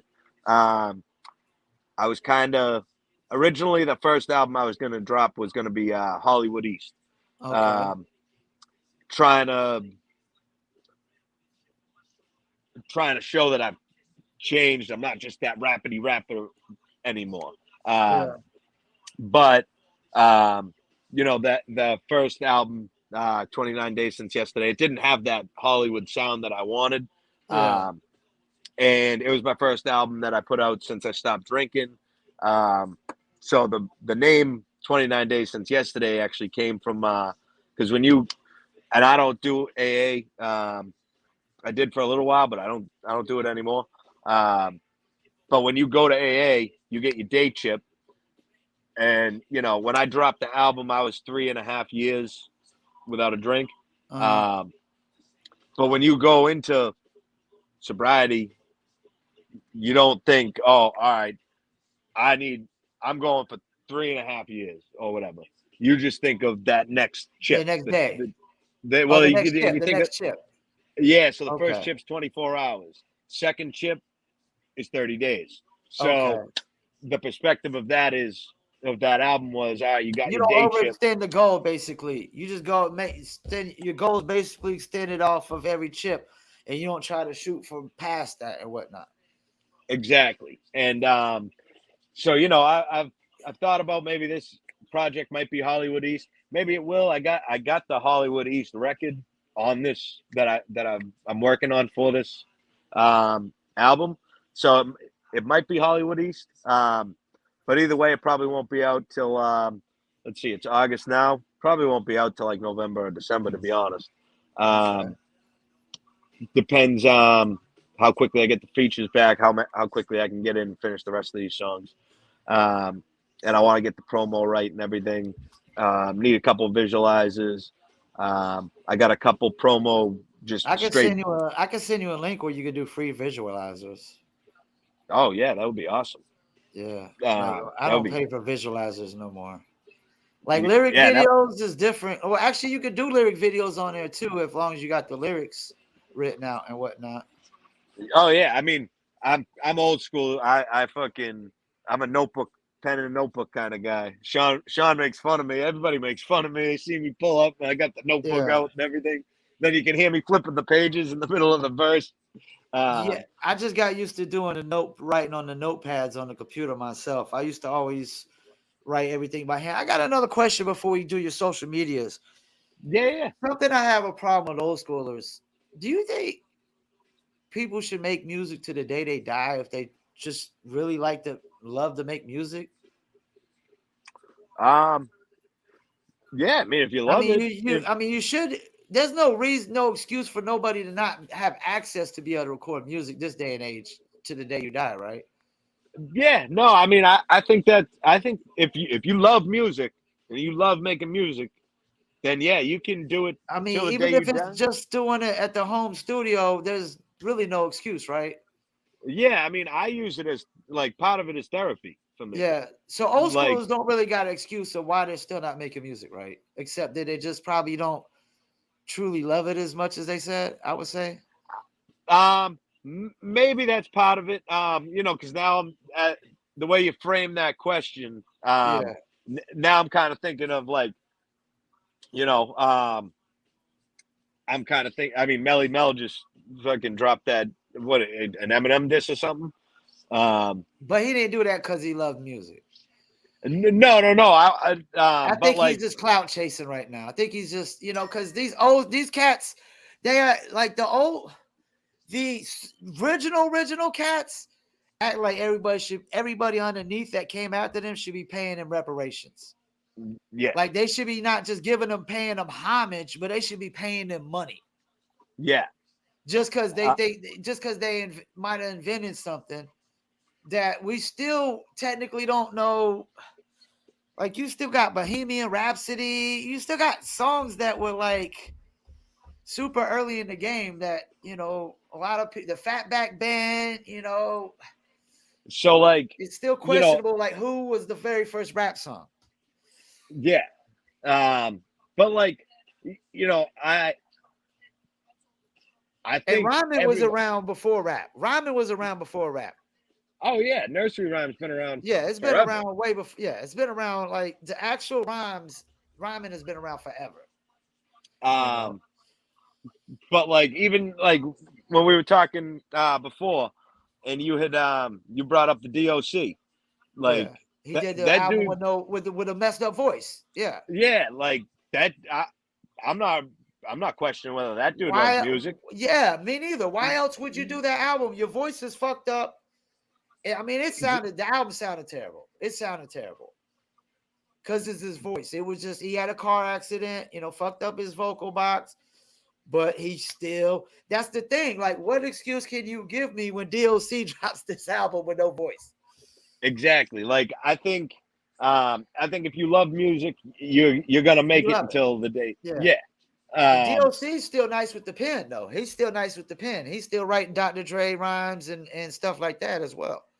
exactly. You So know? like even I mean some people might not be able like him for example might not be able to record it anymore, but he's still going Yeah. with it.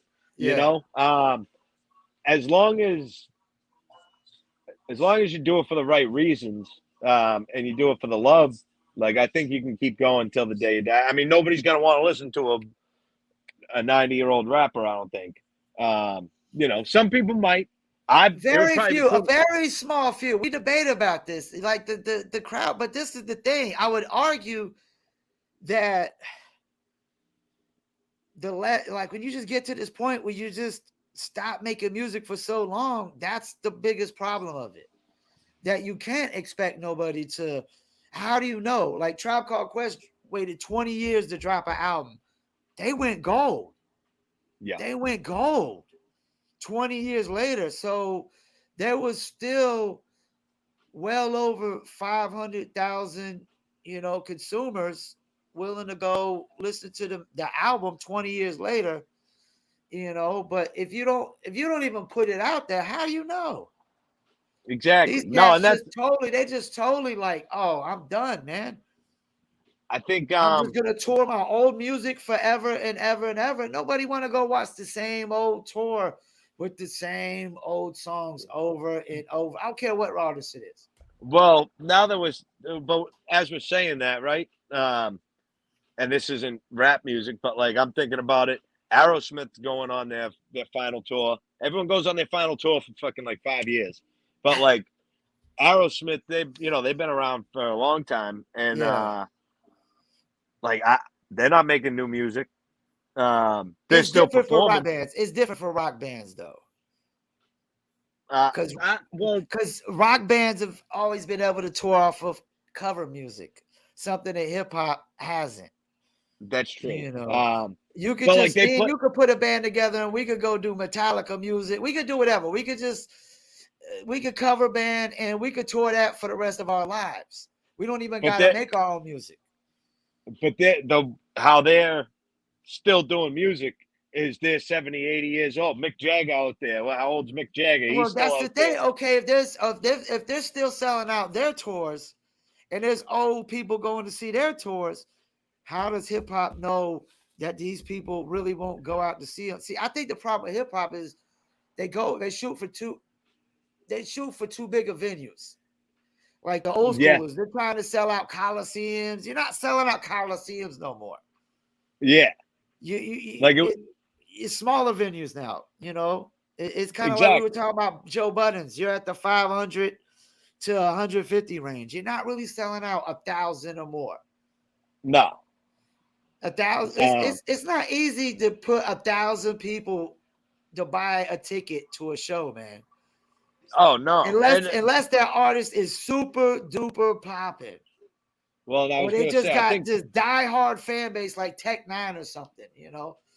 well, when you got these artists that they have this peak that's up here, I Yeah. feel like they they get demoralized when they try to do something else, and then they realize, well, I ain't at this peak anymore. I'm down here now. Well, that's the wrong And then word to use, though. They using that word demoralized. that's what I'm But saying. it's That's just their ego. It's just their ego getting in place, thinking they still worth a certain amount. When exactly. after time, yeah, you were getting 100,000 a show, but now you're only getting maybe 10 or 20. Yeah, and You like, know, but that's part of the game too, because like that's when you got the new blood coming in. I mean, yeah. that 50 Cent show where I seen him, bro, he fucking, I never seen so many people at that show. Yeah, 50 the Cent vent, selling it out everywhere he goes. he sold 1 million tickets for that He's selling it tour. anywhere he goes. 50's selling out anywhere he goes. Exactly. Anywhere he He goes. can, I don't care. and this is supposedly 50's last tour too, the final lap tour. But like that's what they always say. So then you buy the They can, tickets, you sell it up. yeah. It's marketing 3 years strategy. later, Marketing strategy. Yeah. exactly. 3 years. I mean, that's what Aerosmith does. That Yeah. I think Metallica did that too. Rolling Stones did it. Oh, it's our last tour. Oh, 3 years later, we're coming back around again. Oh, then we're coming back around again. Now there's Actually, 70. You know, I got one more go ahead. question before we go, man. Yeah, yeah. The disconnect in the old school and the new school. Will it ever get back? Do you think? You think it's done? It's over with. It's a bridge that's been burnt totally. Um. Well, I think part of the issue, um, how we were saying there's all these different, as people classify subgenres of hip hop, Yeah. whether we classify them as it or not. Um, it's changed so much that since even I mean think about it. I was Tupac Resurrection. They talk about when Tupac used to go in the studio and instead of having a mix, he'd just keep going. He'd make Yeah. No. 10, Yeah. He was just 10, 11, nonstop. 12 songs. Yeah. He was nonstop. Now it's you got the studio at your house. You can make the song whenever you want, and it's microwave music. It's let's get it out, pump it out as quick as we can. Boom, boom, boom. Get it mixed, make it sound like this. Boom. Um, I think the sounds and the mixing, it's obviously come a long way. Um, and that's technology. That's all this, but I think there'll always be that little bit of disconnect. Even if it comes closer, I just think I mean it's kind of like the old school football players, those quarterbacks. If these quarterbacks nowadays played in our day, they wouldn't survive, because so much shit's changed, so much is different. Yeah, Um, but what they haven't done though, see, I'm glad you brought that up because Ed Lovers blames the old school for this. What they didn't do is say that the new people were trash. They didn't say they were trash. They just said they wouldn't be able to hang in our era. yeah, Old school cats are just blatantly like, oh, these new school cats, they're just trash. They're just terrible, awful. And now it's up to them to come on an olive branch. Because when you just sit there and shit talk these young cats, fuck you, old heads. yeah, exactly. Fuck you, old heads, just shit talking us for no fucking reason. We wasn't shit talking. It wasn't like the new era started shit talking the old school era. It was the old school era started shit talking the new era. And they Yep. heard it. They heard it loud and clear, front and center. Like, fuck these old head motherfuckers. We don't even need them anyways. Yeah, We and don't that's even they don't need them anyways. And now you got Ed Lover like, yo, these old school cats, they shit talked them, they put them down, they didn't try to find anything to respect about them. They didn't go like me. I'll say, hey, I don't like NBA Youngboy's music, but he's second most streamed behind Drake. yeah, This like this whether how dumb his music sounds, he's a smart motherfucker. He got something figured out that everybody else ain't got figured out. Because, like you said, they pumping it out like crazy. Because 100,000 songs a day, you got to. yeah, oh You yeah, got you to. get Unless you lost. got a enormous marketing budget, unless you got the enormous marketing budget, or you just stand out like, oh boy, need a cockroach, Tyler the Creator, or you wearing Yep. a diaper like the baby in South by Southwest, grown man wearing a diaper, it's hard to stand out with 100,000 songs per day. You go to my website. That's at the top of my website. Over 100,000, because I'm trying to embed it in their head, man. 700,000 songs per day. And that's You crazy. can't just Like, stand out by just making music alone, unless you make a no. shit ton of it, either Yeah, more than unless anybody else. and like even like NBA YoungBoy, because he puts out a new song That's what almost I'm every talking about. day. NBA YoungBoy. He did the same thing. Russ did the same thing NBA YoungBoy did. And Yep. think about it. It works for both of them. It worked for Well, Russ because he put out good quality music every time. And it works for NBA YoungBoy because he just puts out one every single week and he's so popping, he stays on the trending page. By the time the other one's fizzling out of trending, the new one's fizzling in. exactly. Even like oh, what the hell? And it's not like NBA, it's not like 10 years from now, we're gonna be like, you remember that NBA YoungBoy song? Yeah, it's Nobody's gonna not so nobody's gonna be saying it. So it doesn't no. matter. It doesn't matter really, because it's Even like like well, it's even like really about right now for most of these cats, because they're not gonna be like LL Cool J's and Jay-Z's and Eminem's and Lil Wayne's and Drake's and J. Cole's and who Kendrick's. They're not gonna have this longevity. You know, we've said like, Kendrick, Cole, and Drake last 10 years, top three, right? oh yeah, hands down. And Drake has put out a shit ton of music, but he ain't putting out a song every single week like NBA YoungBoy, and he's still the most streamed dude in the planet. J. Cole has put out a lot less music than Drake, Either one of them. and Kendrick has put out only two freaking Two albums, albums. and they Yeah. consider him the GOAT. And So it's still the best artists are still the top artists. It's cream just of the not a crop. lot of them. It's not the lot of them, you know. But we still we still dominate. Substance dominates. You know, the non-gang bang. I'm not necessarily selling drugs. I'm not necessarily degrading bitches all the time. That music still dictates the top of hip hop. You know, Oh, it still exactly. I mean, dictates it. It's just everybody else is just doing all the other bullshit. yeah. And like even another one that I mean he's in jail now, so Who? but fucking Tory Lanez, dude. Oh, I like Tory Lanez. I'm a Tory Lanez fan. Yeah, and like, but he had the whole, and it wasn't a gimmick or anything, but he had the whole. He was on Twitch, and he'd be in the studio, and he's got everyone commenting, and all right, send me a beat, I'll pick a random beat, and he'd pick a beat, and then he's like, all right, what do you guys want me to name this song? And somebody picks a name, and then he fucking goes in and he records the song, like, and Okay. that's just another marketing thing, Yeah. but he was also pumping music out, Constantly. constantly. Yeah. And like I said, I mean, he gets his audience involved with it, so they feel like they own a piece of it. So that's another marketing They strategy. actually do nowadays because he did the NFT. Exactly. He One of my sold a boys, million copies in like 5 minutes, dude. he got the NFT Got album. one? Yeah. Oh yeah. And you can turn around and sell them for whatever you want to sell them for. You can sell them $10 a pop, $50 a pop, $100 a pop, because they're all limited edition. And that's what I'm trying to say. Music needs to go to, at least hip hop, more exclusivity. Limited Oh, for sure. copies.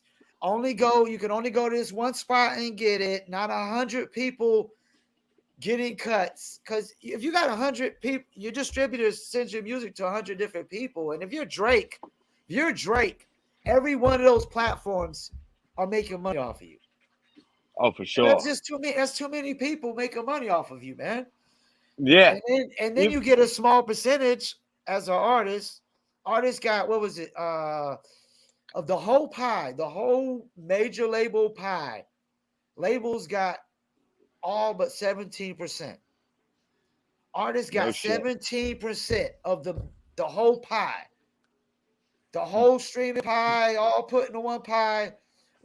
Artists got 17%, and everybody, labels and everybody else got, what is that left over? 83%. Yeah, that ain't fucking right. That ain't right. No. And if you got a And certain fan base, if you're Drake, you could go exclusive.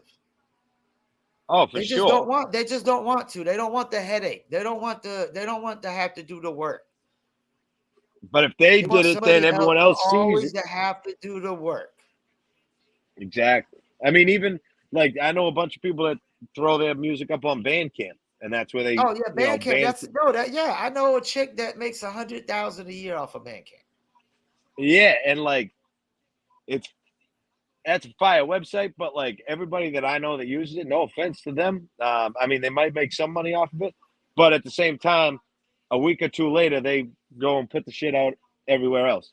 Oh So yeah, you ain't, you mess it up. Yeah, you they just they try to fuck themselves basically then. do it exclusively at first on there, and then they throw it to the stream. No, Bandcamp is made for exclusivity. It's made Yeah, for you just go here and here only, and not exactly. everywhere else. The heavy metal chick makes 100,000 a year. You wonder how many times she performs a year? I was gonna say probably less than 10. Zero. Wow. Zero. She's a family. She's all about family. Her husband quit the job. She's paying all the bills through her, and she teaches people how to make 100,000 a year. She uses Facebook and Bandcamp. No shit. I mean, Yeah. my boy just got me. I mean, I should know this stuff a little better, but I'm not. I'm not totally computer literate all the time. But my boy just got me hooked up, so that now my personal Facebook page is I can monetize it. So Okay. Yeah. like, Yeah.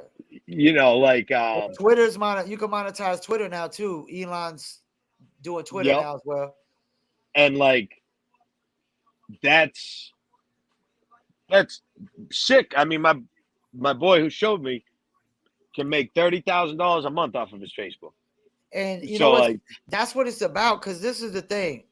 Unless you're NBA YoungBoy dropping a song every week, most artists are not dropping enough content when they're just dropping music. exactly. So when you I try to monetize your page, it's all about all the other content. You out going to get something to eat. Oh, I'm about to eat this new infused marijuana chicken. Let's video this. Um, exactly. Eating something I never ate before, Indian food or whatever. Or I'm writing a rhyme in the studio, or freestyling to a beat, or live performance, or I mean, word even of my shit. wisdom for the day, driving down the street, going to the store. Yo, you gotta reality TV yourself nowadays. You gotta Exactly. like put it out Even there, man. like I'll do because I don't have a studio at home to record at. So what I do as far as my content, I'll either do me talking. I usually do a little motivational thing after I hit the gym in the morning. That's yeah, workout stuff. Yeah, workout stuff is always great. I'll do that. I clean drains for my day job is cleaning drains. So not everyone always sees that. Not that you want to see it all the time because it's No, clogged it's toilets and content, man, dude. You'll be amazed at the content people will want to see, man. oh yeah. I mean, I make a little reel out of 3 or 4 different videos from a Yeah, couple different jobs. Boom, you get 1,000 views right. I mean, I just put something out on TikTok 2 hours ago. I already got a couple yeah. thousand views. So like, and I don't really fuck with TikTok like that. But I'm like, you know Fuck what? with it. Fuck with it. No, fuck with Well, it. Let me. I'm like, yo, everyone, you can. My one of my best friends, I mean, granted, it's his baby and stuff, but like, he put up a video of his son letting one of them purple balloons go because my buddy's baby's mother, my buddy's baby mama's sister passed away from addiction and stuff. So the video was literally just his son letting the balloon go and saying, "Love you, auntie," and fucking got like 2 million views. No, dude, And I I'm had 100 followers. Like, let me tell you this TikTok story real quick. My homie was like, "Yo, we gotta learn TikTok." When he says we gotta learn TikTok, he means me. yep, He means me. So I'm like, "Yo," I go to it. I'm like, TikTok. Nah, I'll come back. Like, this TikTok, that's some kiddie shit. I don't know about this TikTok, this kid. He was like TikTok and Triller, TikTok and Triller. We didn't really fuck Yeah. with Triller because Triller didn't really hit like TikTok. So I'm like, nah, this is some kiddie stuff. And I'm telling you, man, TikTok Triller, TikTok Triller. I'm like, all right, man, if you say so, you say so. So I do this video. All I did was do a duet of a video that was supposed to be like a UFO video. Had 100 followers, 70,000 views, and like that. And that's what I It's was like. crazy. Yo, This it's is something crazy. different. This is something different. And this is what I found out about TikTok. This is what makes TikTok so different than every other social media platform. It's the only social media platform you can't bot every single aspect. You go to Instagram, you could bot the followers, you could bot the likes, you could bot the comments. You can't bot the dance challenges on TikTok. You can't bot an actual real person dancing to your joint. You know? Exactly. And that's the thing. You can't bot the duets when an actual real person is like, oh, I'm going to duet this joint. You know, that's the thing. It was the first platform that was like, oh, you can't bot every single aspect of it. No, And that's when I knew I was like, it's going to take over. And it literally passed up Google. I don't know if it still is, but it was getting more views than Google.com. You know what I'm that's saying? wild. And short form content is taking over. Like even the songs got shorter. It used to be three verses, you know, and three hooks or four hooks sometimes. Now it's just two verses every single time now. I mean, even You know? Millie's just did the he just did the Stan remix. And that, I mean, he put out an extended version, but the Yeah. first version he dropped was a minute and a half long. Yeah, And that's it's all. the Everybody's going for short form content with everything, man. It ain't just the visuals, it's the music as well. even And the verses. The verses yeah, aren't 16 bars anymore. They're 12. yeah, everything is shortening up, man. You know, that's why YouTube Shorts killing it, TikTok posts, Instagram Reels, Facebook Reels. That's the four main content to really just be creating every day. And all you got to do is, if you post it to TikTok, you just post it to all the other three. Same thing, the other three as well, and then let it go that way. And you got content every single day. And that's the thing, man. Like if you put content out every single day, people's timelines are blowing up. I got people be hitting me up like, man, you been killing my timeline, man, because I dropped my, you know, I got to get up and do the quote. I gotta post a actual music content, podcast content. Um, I like to do hip hop questions, like you know, like number, like I might do one like best rapper out of Boston. I think I already did the best rapper out of Boston question. You know, and a lot of people like Guru or Big Shug or whoever. I try to do, you know, got a Dizzle content. You know, each I try to do at least one piece of content for each brand that we got. You know what I'm saying? And my timeline keeps everybody flooded. And this is one thing you gotta realize about social media. You when you listen to podcasters, they always say 60% of y'all are not subscribed. They could have 1 million people watching, but 60% are not subscribed. So you never truly know who's watching. Yeah. You never really know who's truly paying attention, you know, until people like, oh, yo, man, I seen you here. I seen you there. I seen you there.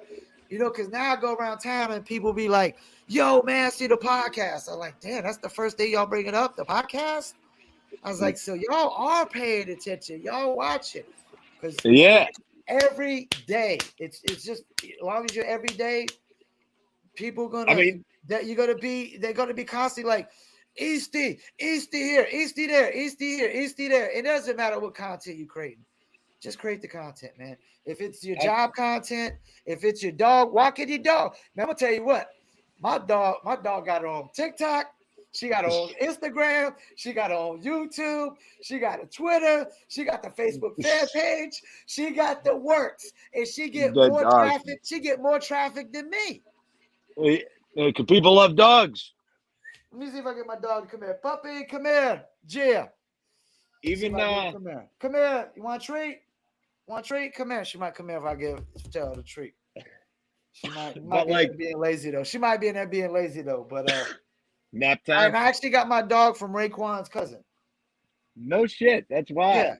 Yeah, Raekwon's cousin. Yeah. I used to call her Damn. Whoop Up. She ain't trying to come. She being hard headed. She being Well, hard headed. like But like you say about the content though, real quick. My yeah. boy. So my boy's name's Los. Um, he's like he used to rap. He can still rap. He's a I'm beast with guessing the his rap. name was Carlos. Yeah, Carlos. Yeah, we just had a Um, guy named Carlos pass away from here. We called him Los. He was actually J. Cole's mentor. oh wow. I'm sorry Yeah, for your loss too. he actually got killed, man. Got shot and killed, man. Wow. Over an Damn. internet I'm sorry. dispute, man. And J. Cole actually paid for the send off too, man. It was it was the most amazing send off I've ever seen for somebody, man. It really Damn. was. But yeah, go ahead with the Uh, Los thing. well, so Los now what he does, he doesn't really rap anymore. He makes custom rugs. Um, Custom rugs. yeah, like he just made Danny Trejo. You know Danny Trejo, the actor. Yeah, like what kind of just like small rugs, like area rugs? Yeah, yeah, Yeah. like small area rugs. Oh, okay, But like that's cool. he'll take your logo and dude, he does it with the gun. I watched him. He did it in my living room. He puts the threads in. He puts the glue on. He puts the backing Might on. have to holler at you. I might need a Paul Pickett podcast area rug or something here. You know, Yo, bro, my we man. might need a Dizzle brand. We got the liquor. We might need a Dizzle brand rug or something. That sounds interesting. I like that. That sounds cool. Hell yeah. But so like, how about the content, right? Like, Yeah. so Los actually came with us to the 50 Cent show, and one of my boys who never met him before, but he's seen him on Facebook and stuff. He fucking walks right up to him. He's like, "Hey, you don't know me, but I follow you. I've seen the rugs and everything." And Los was kind of like, "Fucking random kid from a rich ass town in Massachusetts." Not like he was confused that he knew who he was, but he Yeah. was like, "Damn, like I got reach," kind of. Yeah. He's No. like, "I Yeah. wasn't Small world with the internet, man. Small world with the internet. for real." I I mean, remember you were talking about MySpace earlier. I basically got on through MySpace, and I remember a time when you could just be like, message Diamond D, the great Diamond D. If you're listening, Diamond, message him and literally message you back with just the phone number, and you'd be like, "It's Diamond D's phone number. It's Diamond D's phone yeah. number." You're like, da da da da da da. Yo, what's good? Da da da. Internet like shrunk this world down. Like I didn't I know mean, nobody famous until MySpace, and it was like, oh man, all these old schoolers are here. So let me hit up Sadat X. My mom talked to Sadat X before I ever did. I remember coming home. wow. She's like, this guy called. His name was Sadat X. I was like, Sadat X. Sadat X.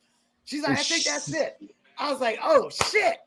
And he just That's got out of wild. jail. He just got out of jail, man. I mean, I got drops from all the old schoolers through MySpace. It was like the world was just shrinking and shrinking and shrinking. Now to the point I got Universal Records hating on me about my playlist and shit like that. I got my man's, I ain't gonna say no names, but my man texted me who it was like yo, Universal talking shit about you. And they actually said they do promo from you. I was like, so they pay me for promo and they talking shit about me. What kind of shit is that? That's wild. I was like, That's that's fucking crazy. crazy. I was like, that's crazy, man. That's so fucking But crazy.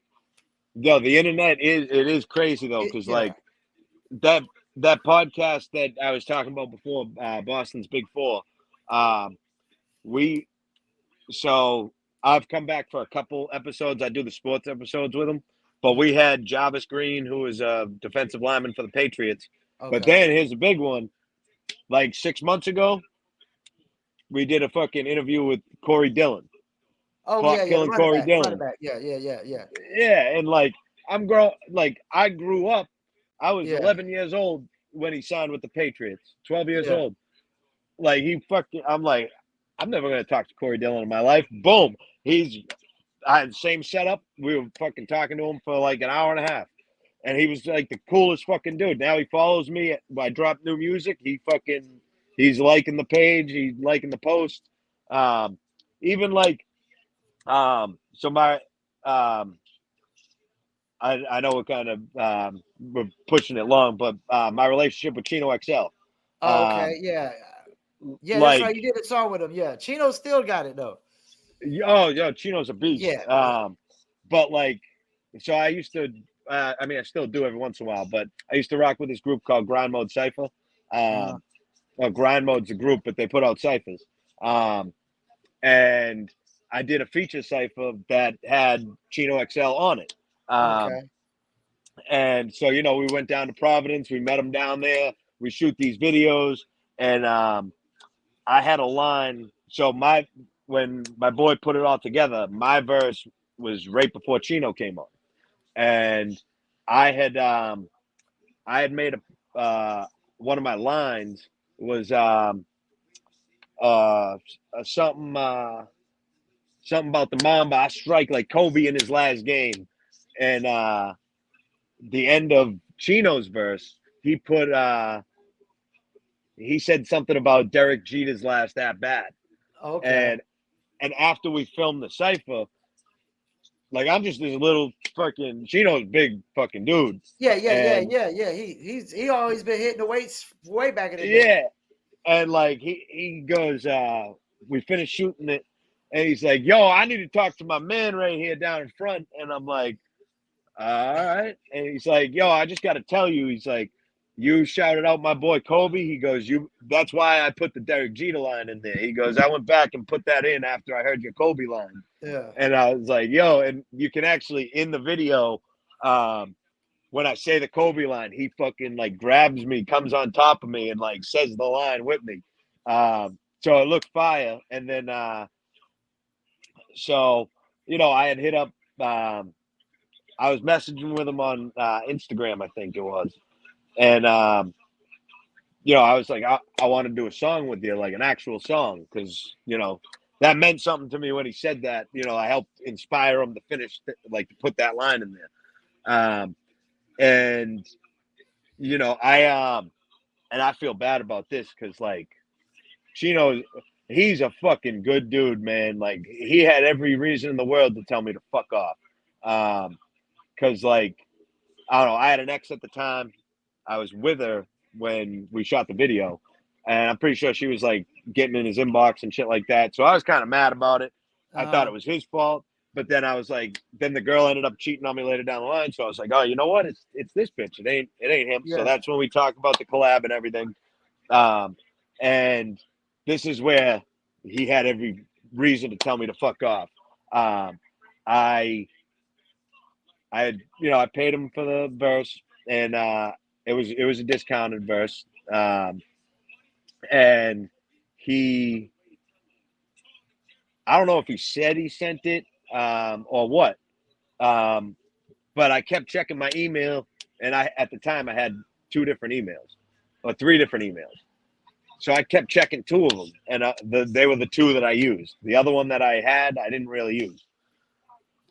So for years, like 2 years go by, and I'm like, bro, where's my fucking verse, bro? Like, I want my money Yeah. back if you ain't gonna send me my verse. And then finally, he was like, because he was going through his own personal shit. His daughter got married. He told me um, he had some shit going on, like health wise. I'm not putting his business out there, but I know he had some shit going on. Yeah. And I was over here fucking the whole country away, being like, "Where's my fucking money? Where's my money?"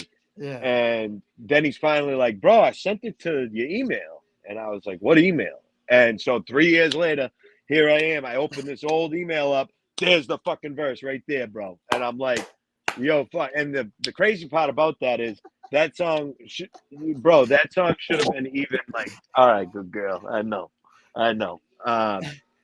But it should have been not that it's not a big song, um, but I was supposed to have Ren Thomas on that song too. Okay. Um, So and you I thought he had was the doing the okey doke on you because there is a lot of that going on in the industry where people paying for features and they get jerked over. I had a oh yeah, homie, he had a situation where, and I'm gonna go ahead and call out the name on this one.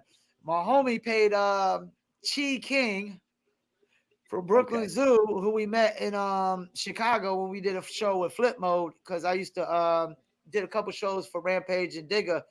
We did one in Fayetteville, and we took him to Illinois State University. The show didn't go through, but we ended up chilling in a hotel. But Chi King had a song where it was him and your boy from Onyx, Fred Joe Star, on it. Yep. And my guy paid to be on the song. Chi King goes releases the song, and my guy's not on it. You know what I'm saying? So yeah, there's a lot of that shady stuff going on in the industry. You thought he did. I don't. Yeah, Yeah.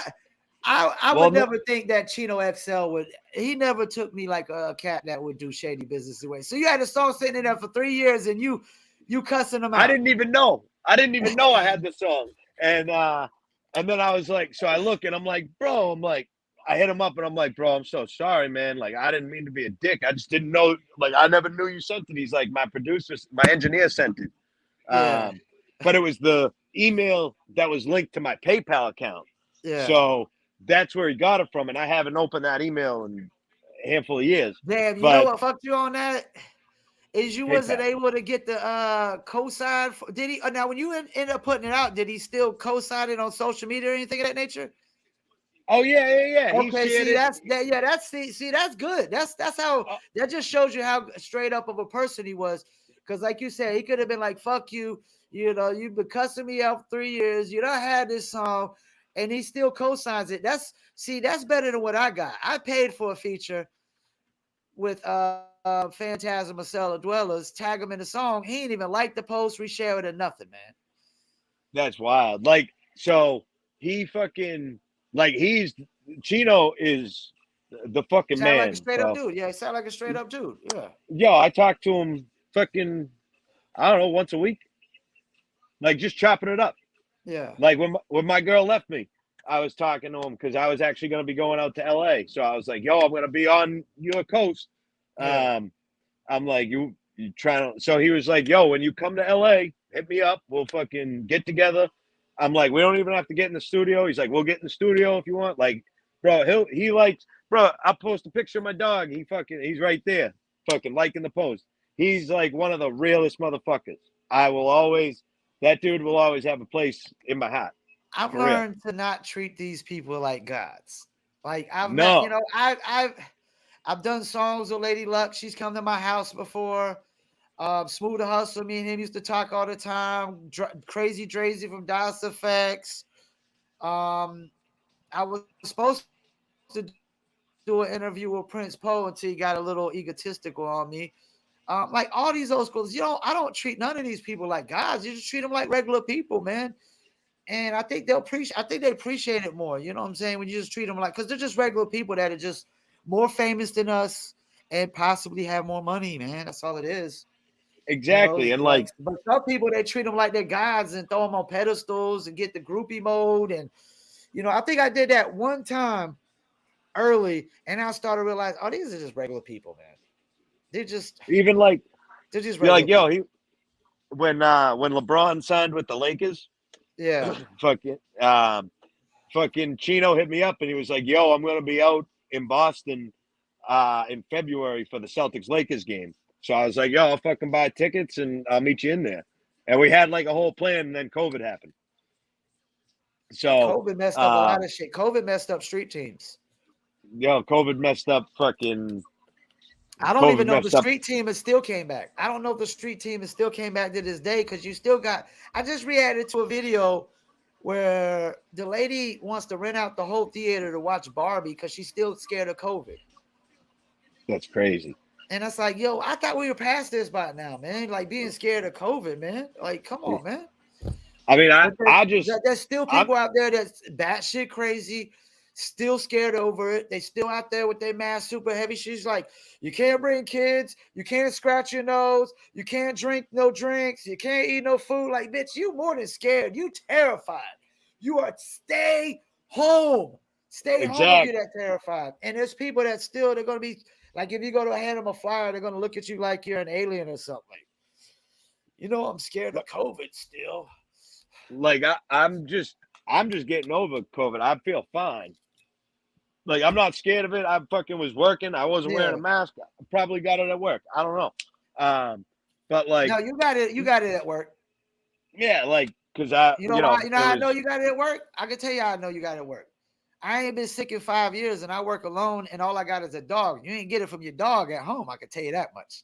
You got it exactly, at and work. like, You got it at work.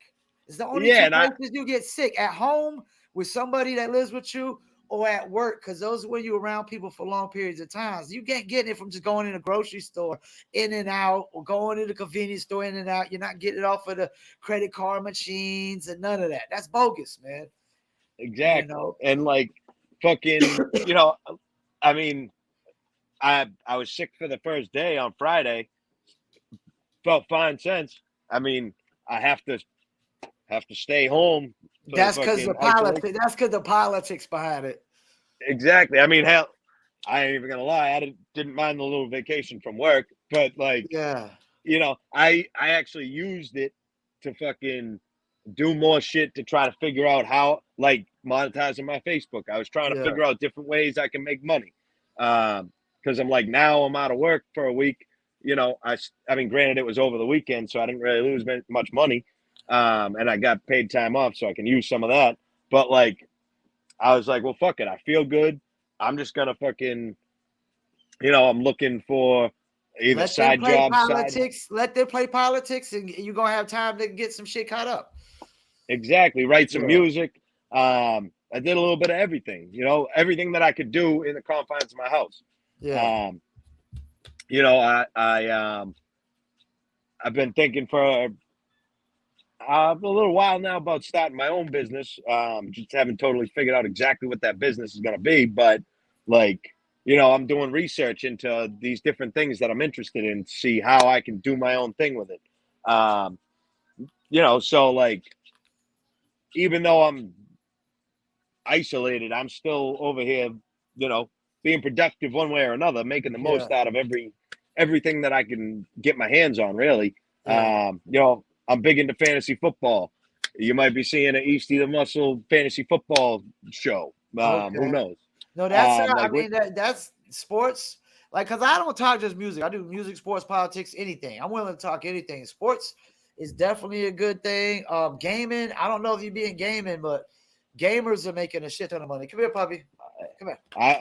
I got this is how big into gaming I am. I still play my Come on. PlayStation 2.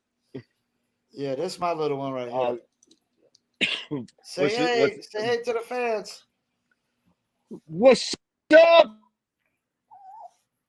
Oh, we almost lost you. You're good though. Yeah, that's my little one though. Of course, she's gonna do like yours, lick me down. What's her name? Gia, her name's Gia. Gia. Yeah, it was the GIA. name she already. Yeah, GIA. It was the name she already had. I just kind of stayed with it. You know, the guy that That was Ray. He's Raekwon's cousin. He used to do security for Ray, and he basically my roommate had a dog already over here at the time, and then he brought the dog over because he had a bunch of pups. It was trying to get rid of her, and as soon as she walked up to me, I was like, "Yeah, I'll oh take hell care yeah. of her. I'll take care of her." So, I've That had her for about a decade or whatnot. So definitely, my clothing line is called New Litter Apparel. It's based on dog lovers. All my T-shirts are pictures of dogs and stuff like that. You know. no shit. Yeah. Yeah, So, because my rap group was called New Litter, which was New Litter, the new breed. So it was always open up for just change and something new. And then when we wasn't really doing much with the record label, I just still want to use the name. I was like, so I just turned it into apparel. And now it's not just a dog apparel, it's a cat apparel too, because cats got litters too. And I can't discriminate the cat lovers as well. yeah. And I like There's a lot animals of in cat general, lovers. though. I like animals in general. I'm a laws of nature guy. I don't believe in man's religions and, like anything that doesn't align with the laws of nature, it to me is unnatural. It's just Yeah, man trying to just play God and play whatever. But I feel that. we're about 2 hours in, man. I'm gonna have to split the video up. Let's get into your social media links, man. All Shout right. out your social media links. So everywhere, Easty the Muscle. At Easty the Muscle. EASTYTHE Okay. So is it easier for Muscle. people to just Google you? I mean, I got a link tree. Okay, I'm gonna I got put that in the description of the podcast as well. Yeah. So everything's on the link tree. I got Twitter, Facebook, Instagram, TikTok. Um, let's see. I'm on all the streaming platforms. Um, You know they Where got else? I got a Threads now. You might need to create a Threads account. They got Threads now too. I know my boy actually just posted something. He's like, he goes, what happened to that Threads? What did he say? What happened to Threads? He goes, it was cool for like a week or something like that. But I mean, it'll hit back. It'll hit back though. That's the yeah, thing. it's So I definitely got to get on there. I'm on YouTube's the only one. It's not Easty the Muscle. That's Easty Music. Easty Music. EASTY Okay, Music. and I'm gonna But tag you. that's I'll on tag you in the YouTube video as well. I'll try to tag you in all the Twitter, the Facebook, YouTube. I don't really do on TikTok though. I don't stream to TikTok though. So yeah, no. I appreciate it but I'll all. definitely try to tag you in all the posts that I do. We'll be on Rumble, BitChute, Let me I just want to make sure I'm Spotify, not Apple, Amazon, Deezer, TuneIn, Stitcher, Slacker, iHeartRadio, and Player FM is where this interview is going to go. So, hell yeah. Yeah, it is. Yeah, I just double checked on my page right here. Yeah, it's at Easty Music on Easty YouTube. Music. Okay. But everywhere else is at Easty the Muscle. And Mass Made at Mass Made Media. That's our crew. So there's 4 of us. Sean's the boss. And it's me, my boy CXP, and Anasan Klang. So I'm the elder statesman of the group. I'm the old man in the group. Okay. But we all do our own solo stuff. We're putting together the Mass Made album right now. That's going to have all of us on it. You can catch me looking most of the time. Instagram's where I'm usually at, but I try to stay up. Yeah, Twitter too. And then I run a fantasy football league on Sleeper. Anybody trying to get waxed in some fantasy football, hit me up. I'm Easty the Muscle there too. Pretty much everywhere besides YouTube, I'm Easty the Muscle. And I'm just out here, bro. Just trying to. And before we go, anything you want to say except besides Yankee sucks? I want to shout you out, Paul. All your help. I appreciate it. Having me on. I really appreciate it. No problem. I've only really done a couple. I used to run my own podcast, but I've really only been on a couple as a guest. So it's cool to be on the other side. And like I told Sean, you can come back on if you got like future projects or something you want to, specifically talk about or whatnot. Who knows? You might write a book. I mean, everybody's writing books nowadays, so they're promoting books. So yeah, no, I mean, I don't like to keep myself stuck in a box. Yeah. I like to be a man of not a jack of all trades, but a man of many talents. Yeah. So I'll definitely be back in touch. I'd definitely love to come back on. And can I just do my shout outs real quick? Yeah, go ahead. All right. I got to shout out all the Mass Made, Sean Mikes, CXP, Anasan Klang. Shout out my boy Jack and Owen over at Boston's Big Four, the 2 of them. Shout out my boy Hush, Hush Harding. He's been instrumental in helping me grow, reach these new levels. Shout out to all my have-notters brothers, Pro, Nibs, JLB, rest in peace Chuck D's. My boy Tootie, who's down in North Carolina, the fucking GOAT. My boy Tootie, that's my man. I think he's probably one of the best rappers to come out of the South Shore. So shout out all my boys back home, and like I said before, fucking shout out to you, Paul. You're the man. I appreciate you. Okay, everything you do for us. I got this video lined up. Guns for Sale. I'm gonna go ahead and play that as the outro. Is that cool with you? Oh hell yeah, hell yeah! Shout out Jalen Brown. Yeah, I normally try to play, like when I do the hip hop interviews, I try to play a music video at the end. Normally I have my own outro for the podcast, but I'll usually, when I do the interviews, I try to do the music video as an outro and whatnot. Let them hear the music for the artists that we actually interviewed and whatnot. That's fire, dude. I love it. Hell yeah. All right, so we about to get into it. Easty the Muscle, Guns for Sale. Shit. Yeah, we did this. It was a Here we little go. promo before. This was a little promo before the album. All right, let's get into it. Let's go, Sean. Who? Yeah, you. Maz made in this motherfucker. Come on. Rock with me. Let's go. Who? I'm a hot shot, baby. Let the cotton ball sing. Calling me the GOAT, that's the god of all things. From the bottom, dog. This beast, the carnivore. Say they want the beef, but they don't want to start a war. This is mass made, baby. This is hip hop, baby. Came from last place, not a Kid Rock, baby. Bars with the bars, my name get rain silly. Putting Weymouth on my back, I claim my dang city. Contain this main illy. Never get locked down. Insane this flame litty. When I give them this hot sound, this type of shit easy. This the light of Blick Wheezy. Pac gon' hit 'em up if you tryna diss Easty. I got 'em after me, competition in back of me. After that kind of bag, FanDuel gave the McAfee. Cause I'm the one like he was with the Colts. And my shit electric, go to hit like a boat. Yo, I used to keep the coke and weed locked in the top dresser. Fiends love me like that, it come the hot stepper. Say I fell off, I took a break and got better. Put the East in the beast, came back like Brock Lesnar. I'm still ill, give them that rhythm and raw. They say nobody's perfect, but I'm missing a flaw. Deeper when this shit, they only talking when I ain't around. It's mass made, baby, got the juice like I'm Jaylen Brown. Motherfuckers, we been around, baby. It's mass made. It's too easy. Shout out my brother Shawn Mikes. Shout out CXP. It's all year, baby, 22. Let's go.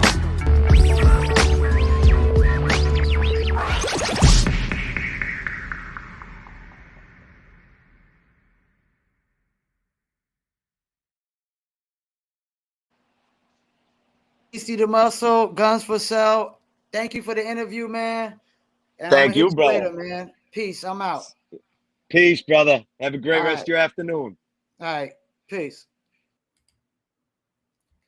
You heard it. Easty The Muscle, Paul Pickett Podcast. Hope you enjoyed, and I'm out.